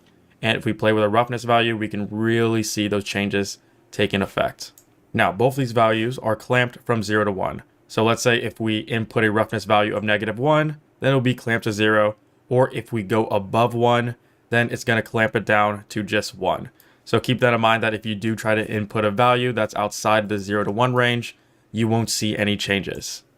And it's important to point out that generally for metallic values, we never go in between 0 and 1. You won't really see a material that's 0.5 metallic. Instead, materials are either all the way 0 or all the way 1. Here I am back in our original project, and you notice that we no longer have our material opened up here. Well, that's fine. You can always open up the material on any object by clicking on that object, and then in the details panel, we see all the materials that are currently on top of that object. So just double click to open up our original material we created. Alternatively, you'll see a little magnifying icon right there. If I select that, then it's automatically. Wait, I missed how I did that because I clicked save. So just double click to open. We see all the materials that are currently on the object by clicking on that object, and then in the details panel, we see all the materials that are currently on top of that object. So just double click, a little magnifying icon right there. If I select that, then it's automatically going to jump to that materials location in our content drawer. And we can double click to open it up right there like that. So the PBR sliders we were just playing with are the metallic and roughness values right here. So those sliders correspond with these values. So hopefully you understand exactly what they do now. Now I'm going to make a slight edit. So for metallic, let's bring it from 1 to its default value of 0. So that's how it's kind of like a plastic material right now. And also, I think it's a little bit too bright. So double clicking on the color, I'm able to decrease the brightness by playing with its value. So bring it down a little bit, press OK, press apply. And now I do think we have a nice material, but normally when you have plastic outside, it wouldn't be this uniformly shiny. You would expect dirt to pile on this material and make some areas of the material rougher than others. So let's jump into first material. And to add a texture, press Ctrl and space. Let's go into starter content. Since starter content comes with a bunch of textures under the textures folder. And the texture I want to use is specifically T_Perlin noise. So to get a texture into your material, simply left mouse button hold, drag it in, and let go like. I gotta find that one. Perlin noise. I see it. Oh, where'd it go? Perlin noise right here. Okay. You won't really Texture sample. You won't really see materials with a metallic value in between 0 and 1. It's usually 1 or the other. Is not something I can agree with at all. That's a glitch in my chat. So that's odd to say. I mean, I guess I didn't think anything of it because I thought that was the case, at least for metallic. Yeah, well, I don't know. I feel like there's no reason you couldn't mess around with it. Like, create something that maybe is a bit uncanny to a person when they look at it. Now, where's this thing again? Okay, so it's content, starter content. Yeah, I'm looking at And the. Yeah, I'm looking at. T_Perlin noise M. Oh, these are alphabetical too. Okay, there it is. And drag and... Just kind of drag. Oh yeah, and then it just becomes a texture sample. Okay. Yeah. Like that. Alternatively, you can right click, type in texture sample, select that, and then within the details panel, in the drop down of texture, go ahead and find whatever texture you want to use and select it. So that's alternative way to add in a texture. And now that we have T_Perlin noise, if we open it up, we can see that it's just black and white. All the pixels of the texture represent a value in between 0 and 1. So they are perfect to plug into either metallic or roughness. Plug our texture into roughness since I wanted to drive the roughness value of our material. I clicked it and I don't know how to unclick it. Oh, I don't know. Never mind. Never mind. It brought up a new tab. You can just close that tab. Okay. I figured it out. And delete the old node since I no longer need it. Press apply. Drop it back into our material example. And now if I angle it with the sun. Oh, wait, what did you tie it to? Roughness. Oh, okay.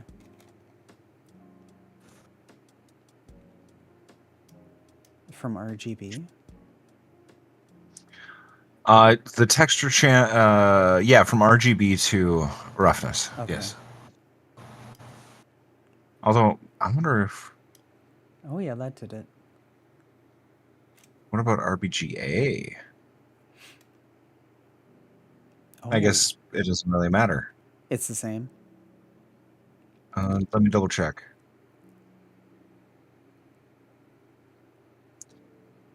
It's pretty close, isn't it? Yeah. I think A takes some of the dark values. Man, that's tough to...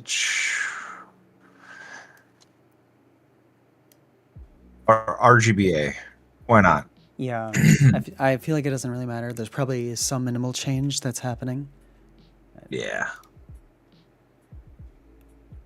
Okay, I applied it. Sun, and here's a nice tip. If I hold down Control and L at the same time, I'm able to rotate that sun. So I'm able to bring it down, like move it around, and see what our material looks like in different lighting scenarios. And right now, our material is looking a lot more realistic. We can see that because of our material, all the black spots represent shiny areas and all the white spots represent rough areas, which gives our material a nice smudgy look to it to just break up that uniform shininess.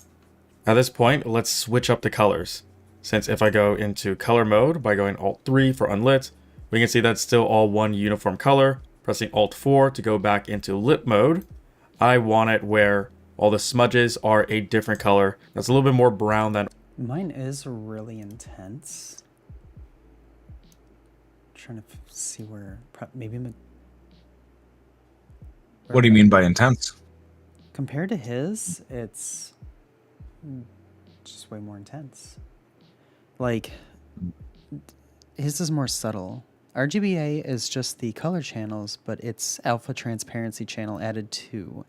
It doesn't make any difference with a texture that has no transparency. Okay. All right, then. It's, okay. Constant coordinate. No, I don't think so. Probably not.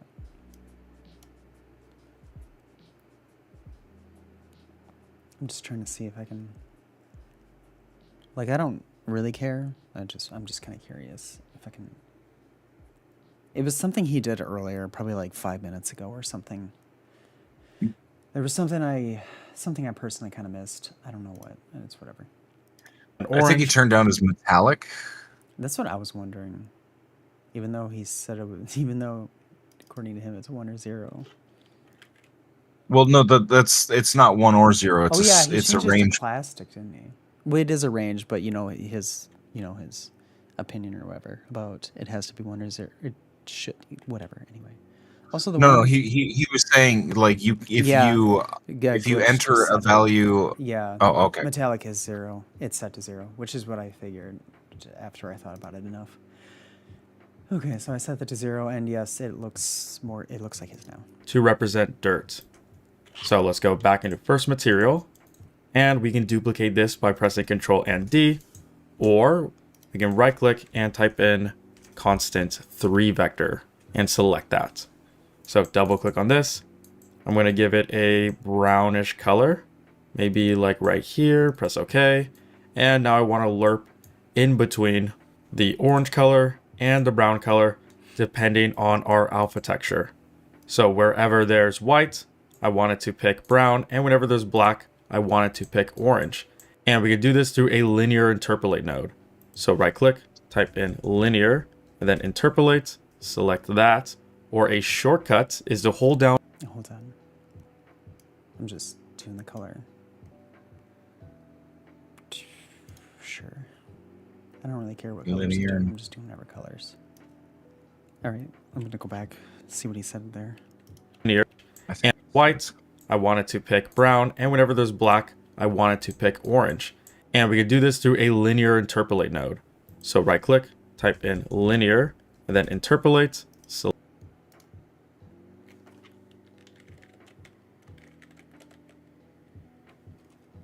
You good? Yeah. There.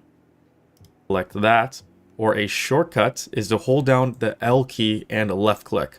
So L left click brings in the lerp node, since we are going to be using that node a lot. And on the subject of hotkeys, if I hold down 3 and left click, that gives us a constant 3 vector for color. Or if I hold down 1 and left click, that gives us a basic scalar value, like for metallic and roughness.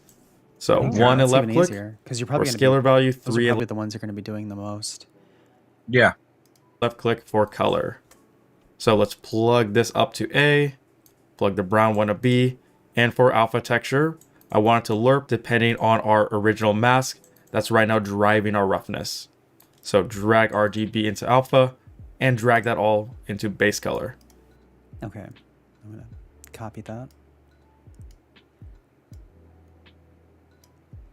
Red, brown, alpha, and then this also goes to roughness. Okay. And then this goes to base color.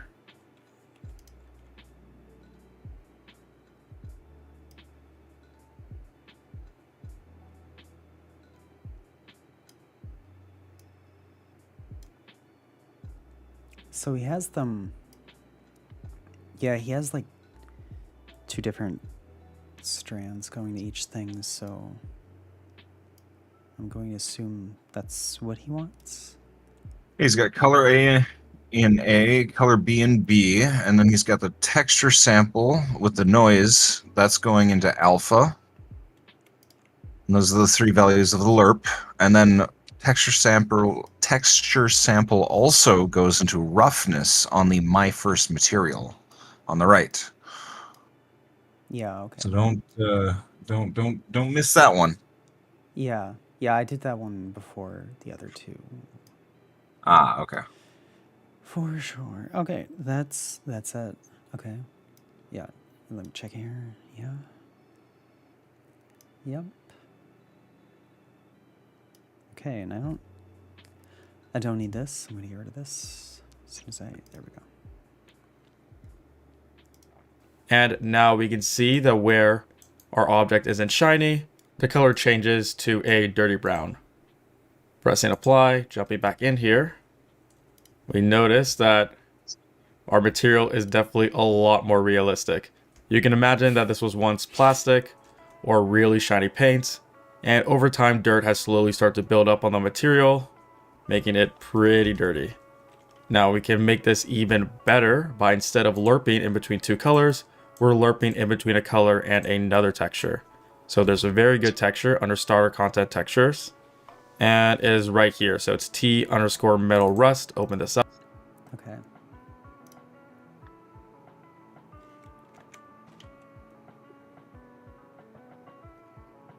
The metal rust. Which metal rust is he using? Up, we can see what it is, but right now we don't. So there's a very good texture under starter content textures, and it is right here. So it's T_metal D. rust. Open this up. We can see what It's D. T D. D D. D. D. Wait a minute. Yeah, this one right here. Metal sheet, metal rust. Okay, I found it. Okay. Yeah. Got it is. But right now we don't notice anything. That's because the alpha channel is turned on and the alpha channel handles opacity. So if you ever open up a texture and you don't see anything, make sure you come up to A and uncheck that. So now we can see it. And while this is rust, I do think it functions well as dirt, especially for a very small detail. Like on this material, it's going to be hard to tell that this is rust instead of dirt. So let's drag this onto our material graph and plug it up right there instead of the original dirt and press apply. So congratulations, you just made your first. my Yeah, goodness. you can see that too. Let's drag this onto our material graph and plug it up right there instead of the original dirt. Oh, okay. Oh, okay. I thought it was okay. Right. Here goes into this value. Okay, I've got rusty metal.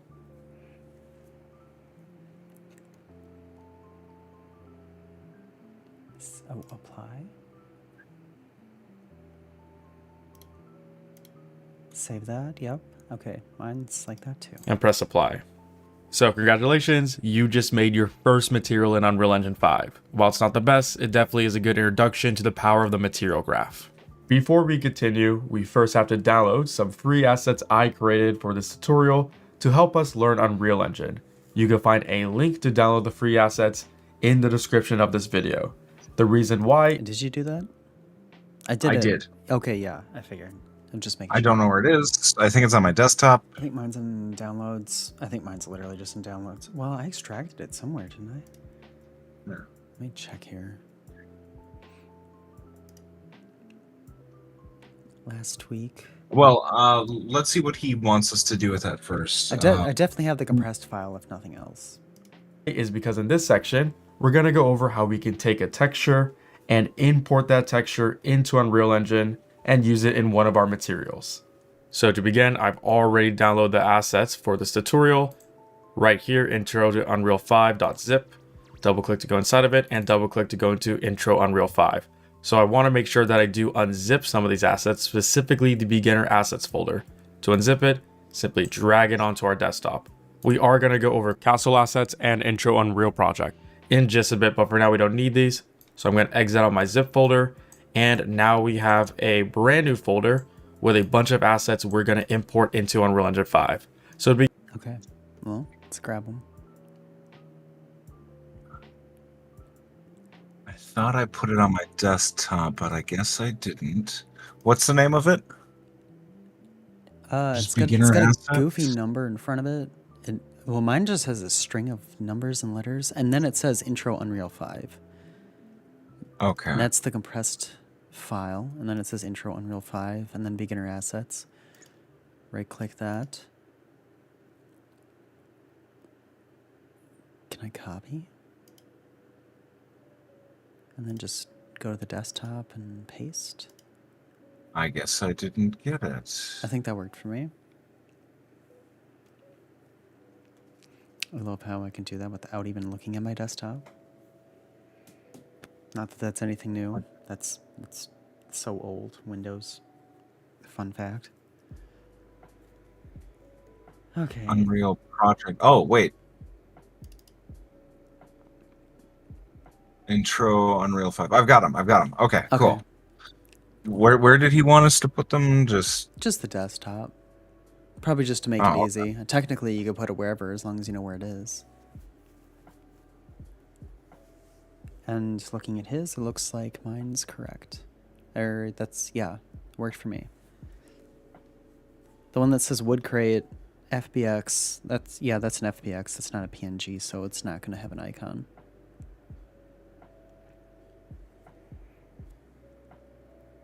Look, I suppose that's probably the actual model.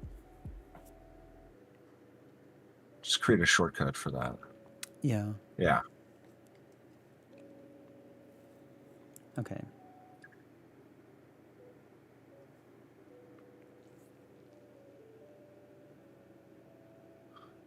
I just realized All it's right, 8. and then Do you want to take a break? yeah, that might be a good time. Yeah. Okay. Yeah, let's do that. Okay. Yeah. Yeah, this is going all right. All right, we'll go to intermission, and we'll be back in a few minutes. All right.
Live play.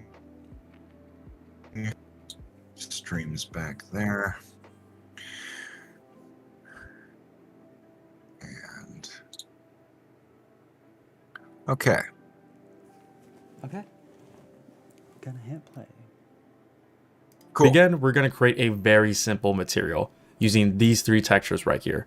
You could probably guess that Spanish pavement color handles the color of the texture, Spanish pavement roughness handles how rough the texture is, and the normal map, which is this purple texture.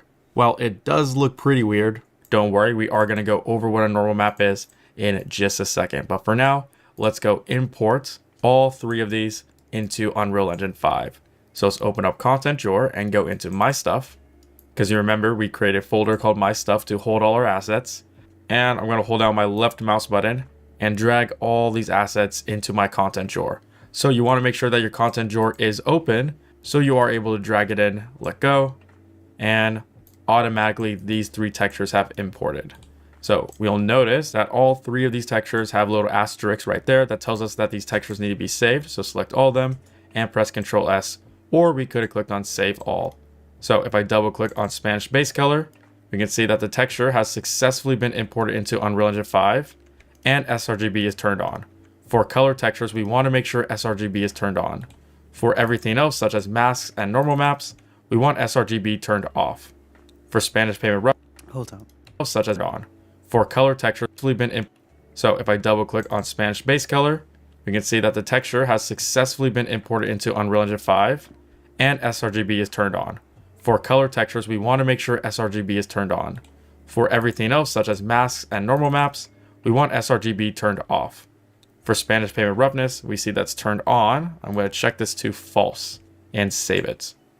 Now for our normal map, if I double click on the normal map, Unreal is smart enough to know that this is a normal map, so it already automatically sets some of the parameters. sRGB is turned off, which is what we want, and compression setting is set to normal map. Now, if you do import a normal map and Unreal doesn't know it's a normal map, then you want to make sure that you set compression settings to normal map and sRGB turned off. So let's go create our material.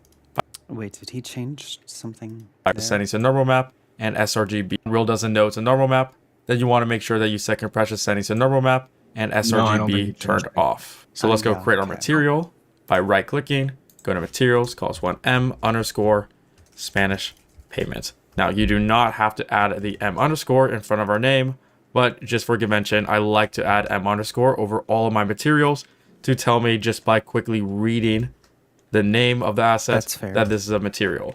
So double click to go into M underscore Spanish pavement, and let's dock it up here so we can switch in between our level and our material graph. Now I'm going to press Control and space, and I could drag in each texture individually, or I can hold down Shift and select all of them and drag in all of them at once. So I'm going to leave my normal map off to the side since we are going to go over this in a bit, but let's just handle our roughness and our base color. So base color will go into, of course, base color, and roughness will go into roughness. Now we don't have to play with the metallic value because metallic by default is set to 0. Because our material is a metallic, we can leave the metallic input empty since it will just default to 0. And within material example level, let's apply this brand new material to our floor. Right away, I noticed that there are two issues with the material. Number one, our material is tiling way too much. It's too small. And number two, there is no depth. There is no shadows given by the crevices of our Spanish pavement. It's almost as if someone got wallpaper and plastered it onto the floor trying to pretend like it's real flooring. So to fix this, we use normal maps. So essentially what normal maps do is that they fake bumps. So they fake depth and they make it look like our texture actually has height when in reality it doesn't. It's just a material. It does not So fake to add a normal map is is pretty simple. three-dimensional. As you can probably guess, we grab the normal map and simply drag it into normal. So let's press apply and immediately we'll see that our texture looks a lot better. There's actual depth, and if we come to the shadow right here and add in a basic light, we can see that as I move this light around, the material itself is casting shadow. So since the light is right here, now the crevices have a little bit of a shadow. So normal maps really go a long way to make our material look really realistic. Now let's fix our tiling, because in my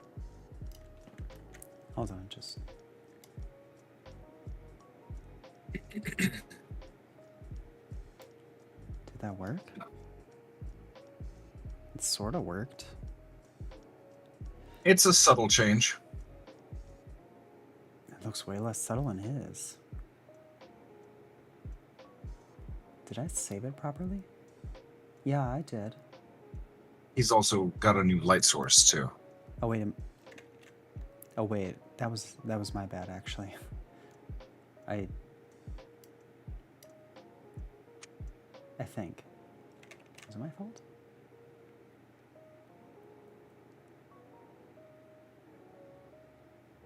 Spanish, it should be this. Oh, you know what? I had like 3 different things selected at once. Yeah, that would do it. That would make it not look right. In my opinion, I think it's tiling way too much right now. And to fix tiling, let's go into m_Spanish payment. And we're going to use a brand new node. So right click, type in texture coordinates. So let's grab that. Essentially, texture coordinates will allow us to change the scale of our textures. So if we just drag it into UVs, nothing will happen. That's because we need to hold down M and left click to add in a multiply node. Or we can right click and type in multiply, since we are going to be multiplying the value that comes out of texture coordinates. And on a side note, if you ever want to break wires, hold down Alt and left mouse button to break it. So let's move multiply up here like this. Hold down the left mouse button and drag it into A, and then drag this out into the UVs, just like this. We can multiply this by a number, which is a constant scalar. So as you can guess, we're going to type in constant and grab one constant.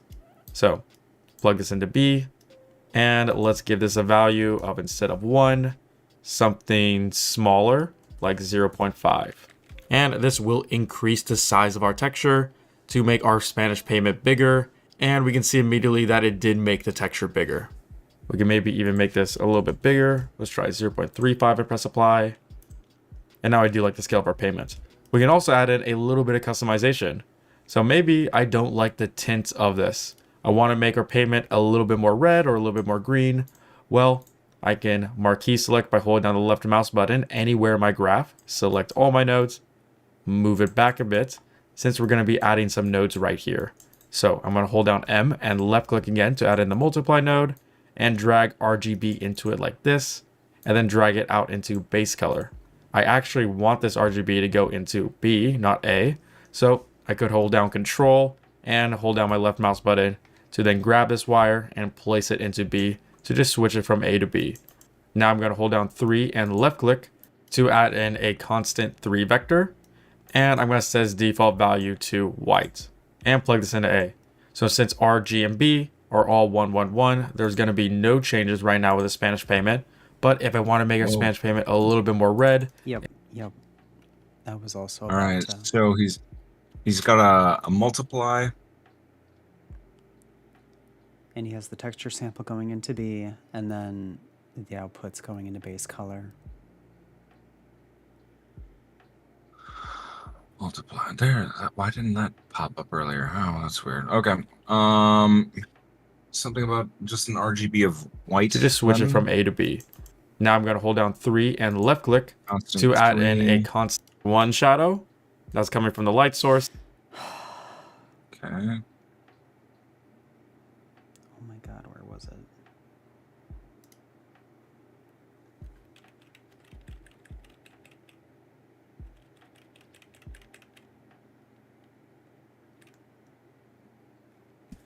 Type in texture coordinates. So we can run text bigger anywhere in my graph.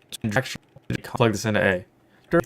Now I'm going to hold down 3 and left click to add in a constant 3 vector. And I'm going to set its default value to white and plug this into A. So since R, G, and B are all 111, there's going to be no changes right now with the Spanish payment. But if I want to make our Spanish payment a little bit more red, instead of it being white, I'm going to move it into the red direction and press apply. We can already see a change right there. And now our Spanish payment is really red. So generally you don't want the tint to be that intense. So just a little bit red, kind of like an off-white. And then press apply. Now we do have a more reddish payment.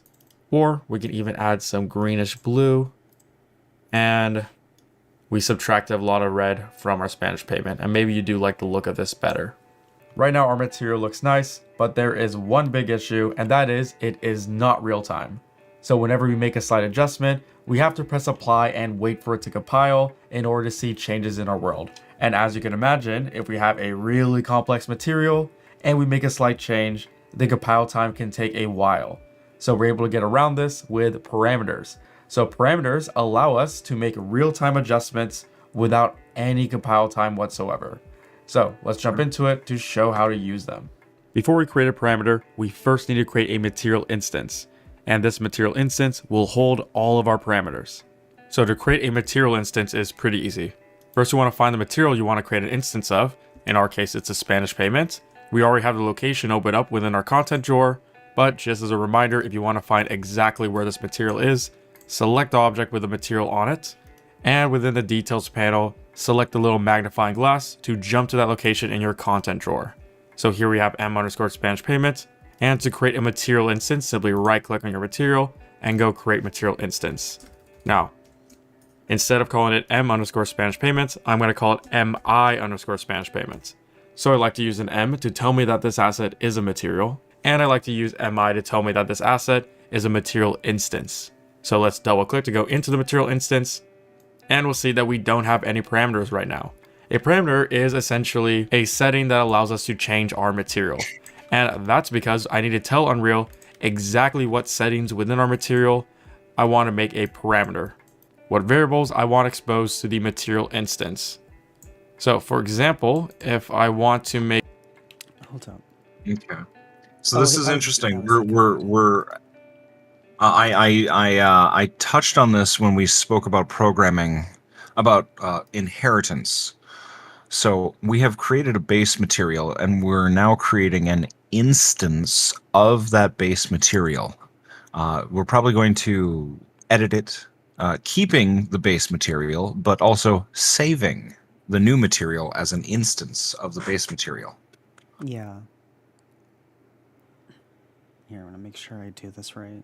What settings within our material I want. That's because I need to tell Unreal exactly what setting change our material right now.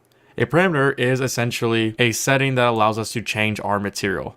And that's because I need to tell Unreal exactly what settings within our have any instance is a material mi.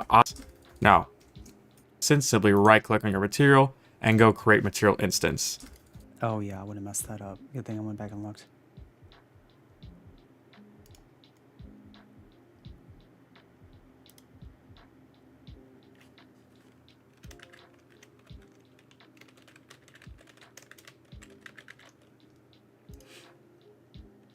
Now, instead of calling it m_Spanish payment, it is. So let's double click to go into the material instance, and we'll see that we don't have any parameters right now. A parameter is essentially a setting that allows us to change our material. And that's because I need to tell Unreal exactly what settings within our material I want to make a parameter, what variables I want exposed to the material instance. So for example, if I want to make this value right here a parameter, right click and go to convert to parameter. It's that easy. Now it's going to ask for a name. Let's call this one size. And now within our material instance, we notice that there was no change because I have to press apply. And now we get a brand new parameter within our material instance called size. Now, before we can play with this, let's go add our material instance to our world. Since this Spanish payment is not our material instance, instead it's m_Spanish payment. So let's go grab our material instance and drag it on there to make it the instance. And wait, how do you make it show up? It's not showing up. Save it? Maybe not. Show inactive? Nope. We were supposed to make the size the parameter, but I did that, and I feel like you said something about how it's not going to show up until you do something. Payment, since the Spanish payment is not our... I don't know. I'm not seeing the size parameter being reflected in Spanish payment instance. Yeah, that's what happened. That's my case too. And I think he said something. I kind of heard it. I didn't quite catch it. Material instance. Instead, it's m_Spanish payment. So let's go grab our material instance and drag it on there to make it the instance and not payment size. Now, before we can play with this, let's go add our material instance to our world instance called have to press apply. And now we get a brand new parameter with the change because I have to press apply. That's exactly what he said. You press apply and then it's supposed to be there. Okay, and I did that and it's not there. Do I have to wait? Do I have to, like, refresh it?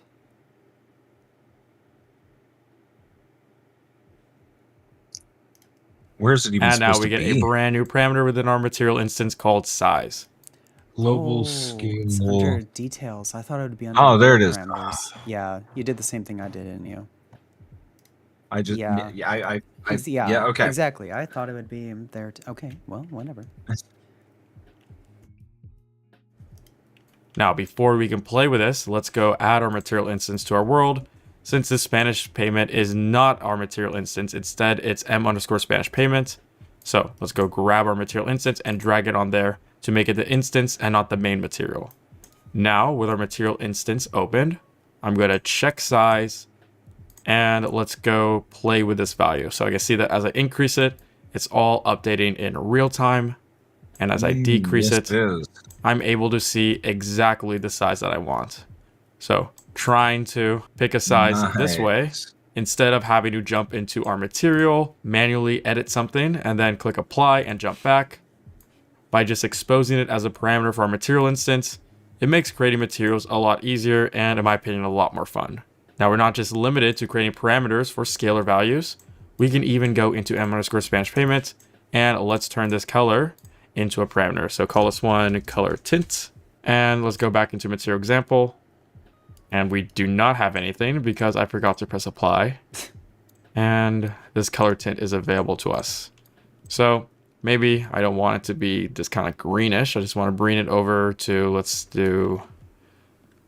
make it even more green like this. I can even bring down the value to make it pretty much no color, just pure black. So we can even give ourselves more control. For example, right now our normal map is doing a pretty good job, but what if we want to decrease the effect of the normal map? Or we want to make this normal map even more intense so that the shadows are more pronounced? Well, if we jump into m_Spanish payment, we can control the intensity of a normal map with the flatten normal node. So let's go hook up the normal map to normal. Hook up the normal map to normal mode. What? Yeah. Let's see. You add flatten normal. Flatten normal. Yep. That's a, oh, okay, I see. It's a print area. And then the texture sample, drag a string out from RGB or from the output to normal. Gotcha. Okay. Right there, and the result to normal. And then the result to normal. Simple enough. Now it's asking for a flatness value. If I hover my mouse over it, it says the default value is 0. So I'm going to hold down 1 and left click to create a constant scalar value and hook it up right there. Now I'm going to right click and go convert to parameter. And let's call this one normal flatness. Just like that. So 0 won't do anything. Press apply. Jump back into our world. And check normal flatness. 0 is its default, there are no changes. But if I increase normal flatness, our normal strength decreases because it's getting more and more flat. More and more flat. See where. Oh yeah, there it is. And it just gets flatter the closer you get to 1. Mm-hmm. Flat. But if I make this value go below 0, so into the negative ranges, like -1, then we have some really intense normal maps. Maybe even, let's go -5. Now this is almost like it's from a war zone. We can even add some more adjustments. So let's jump back into m_Spanish payment. And I want to control the intensity of this normal map with just a simple multiply node. So I could select this multiply, press Ctrl and D to duplicate it, or I could hold down M and left click to bring in a multiply node. and hook it up like this. Now I want to bring in a texture sample. Wait. Oh, a different texture sample. Yeah, okay.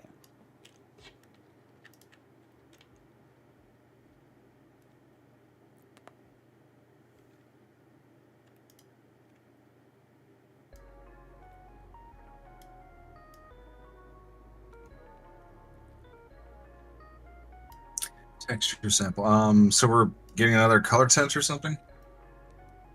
We're doing this to the other texture. Oh yeah, I don't actually know what we're doing. I just monkey see, monkey do. Yeah. and a parameter scalar value for B. So I could hold down 1 and left click, then right click to convert to parameter, or a shortcut is to hold down the S key and left click to create a constant parameter. And it's going to automatically ask us for a name, call this one roughness, strength, and plug it up like this. And this will immediately get rid of any roughness, make it pure glossy. We don't want that. So let's go increase the strength from 0 to 1, which won't do anything by default. But this gives us the ability within our material instance to then, let's say, increase this roughness strength to make our pavement even more rough. So maybe beforehand it was at 1. You think that this is a little bit too shiny. Well, you could just increase it and get the exact roughness amount you want. So with just a couple of controls within our parameter value, we're able to, in real time, completely change the way our material looks, which is pretty amazing. Now, I prefer the way this material looked like originally, so I can reset all the values to its default value by clicking on the arrow icon. So set that to 0, 1, 0.35, and set it back to a little bit off green.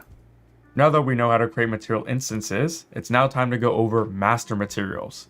Essentially, a master material is one material to rule them all. So imagine we have a single material, and from this material, a bunch of material instances are created that are very different from each other.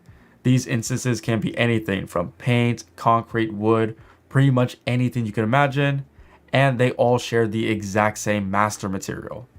So I know what I just said sounded a little bit complicated, but it's best to show with an example. We've already done a lot of the work creating a master material, and it's actually m_Spanish payment. So we're going to turn this into a generic material from which we can create multiple materials from. So let's jump back into our map, and within the content drawer, instead of calling this m_Spanish payment, let's right click and go rename and call this one m_master material. Just like that. So let's double click on it. And I want to make this master material pretty generic. So I want all my parameters to have the default values, where if I didn't edit any of them, it would basically be the same as if we plugged in all 3 of these textures without any of those edits. So down here, normal flatness won't make any edits or changes to the normal map, which is what we want. Normal strength is right now set to 1, which will not change the roughness map or make it more rough or more shiny. Also, I noticed I misspelled strength, so let's go fix that. And up here, color tint isn't pure white. If it was pure white, then it wouldn't edit the base color, but it's an off green right now. So I want to make this pure white. Let's double click on this, and I can do so by grabbing the saturation and bringing it all the way down like that. So now we have 1, 1, 1, and make sure your value right here is all the way up to the top like that. Now we have pure white, which isn't making any edits to the base color.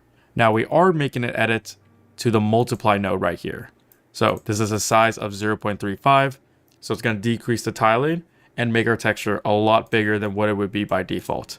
So I would need to set this to its default of 1 right there. So let's press apply.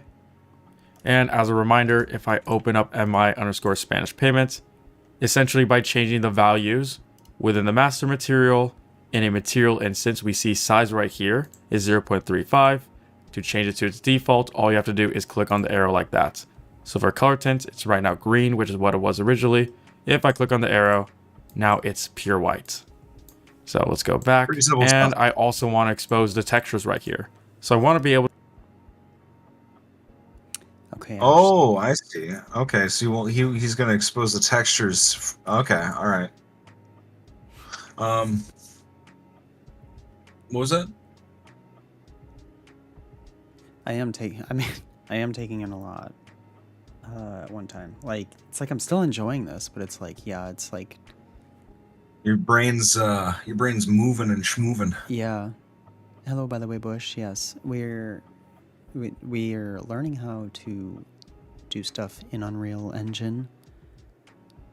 Although We're doing the material stuff. Yeah, we got to materials. Yeah, the ball's just like because we're like messing with the material itself. You know, like the texture without The ball's hardened. Yeah, the ball's just so you have something to put the texture over and be able to look at preview. it. Yeah.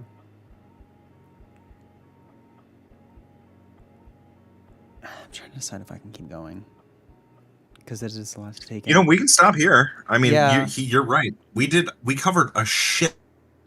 It's like a straight all those topics. It's like a straight 2.5 hours of concentration. I mean, right about here is where I would stop class in college. Yeah. And this is already a shit ton for one lesson. Yeah, we can totally end here. Yeah. I think this is I mean, we did a lot. Yeah, I think this is good. Yeah. Sorry. Do you want to switch to a game or do you want to just cut it or what? I should probably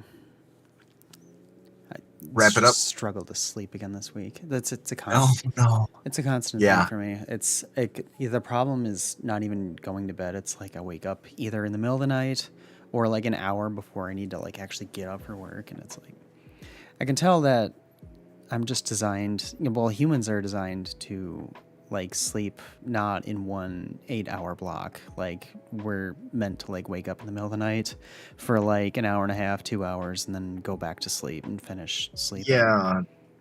Which the medieval sleep cycle and workday was like, okay, you're not supposed to work at the darkest or the brightest parts of the day. You're supposed to be sleeping. Like you sleep more during the night than you do it during the day, but we are definitely supposed to be, as humans, as animals, as creatures that we are, we're supposed to be taking naps. Yeah, we desperately need naps. So don't worry about it. Yeah. But yeah, no, like this is fun. I'm looking forward to next week. Yeah. I'm enjoying like kind of the crash course in the basics. Like, here's the game world. Here's how you add objects in the game world. Here's how you transform objects in the game world. And now here are the materials, because otherwise the game world would look like shit.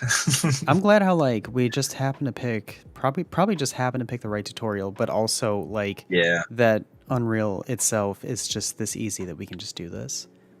Yeah. It could just speed right through it, and it totally makes sense. We're not tripping up nearly as much as we did doing Blender. That's true. Oof, Blender was rough. No, this is going much more smoothly. Oh yeah. Well, thanks for finding the tutorial and for kind of pushing to do this, because this is really fun and exciting. I can't wait to. Yeah, I think we help each other like doing this like. Yeah, exactly. I've also learned that actually, like, I've learned that apparently there's a subconscious thing that you don't even realize. If you this might just help you, just anything you want to be productive in. If you just say, okay, I'm going to take the next hour to focus on this one thing. You set a timer and you focus on the one thing. Like, there's apparently even a program that you can put on Windows that will, if you're like getting distracted doing something, it's like the program not only is counting down that 1 hour, but it's also going to be like, hey, you're getting distracted, and it'll keep you focused. Like, so I mean, it's like you're somehow your brain just subconsciously is like, when you literally know that you have 1 hour to do this thing, like you're just laser focused apparently. I see what you're saying. Okay. I thought you were talking about like, there's all these like really cool corporate productivity control tools out there now, and like you could totally like gaslight and manipulate yourself into into being more productive. I thought we were going into some weird territory there. To be fair, if that worked, I mean, would that really be? I mean, if it works, but I mean, no.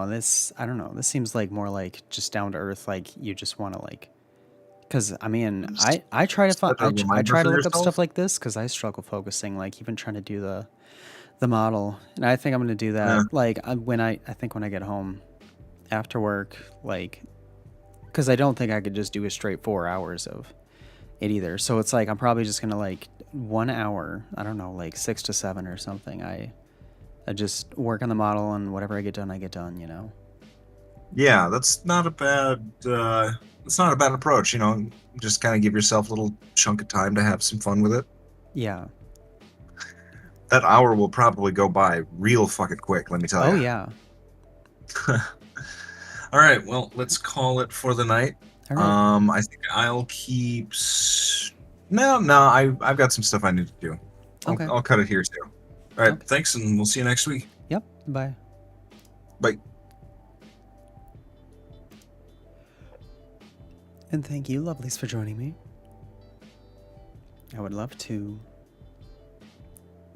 get back to Zenless Zone Zero or something tomorrow. I will see you lovelies later. Jenny.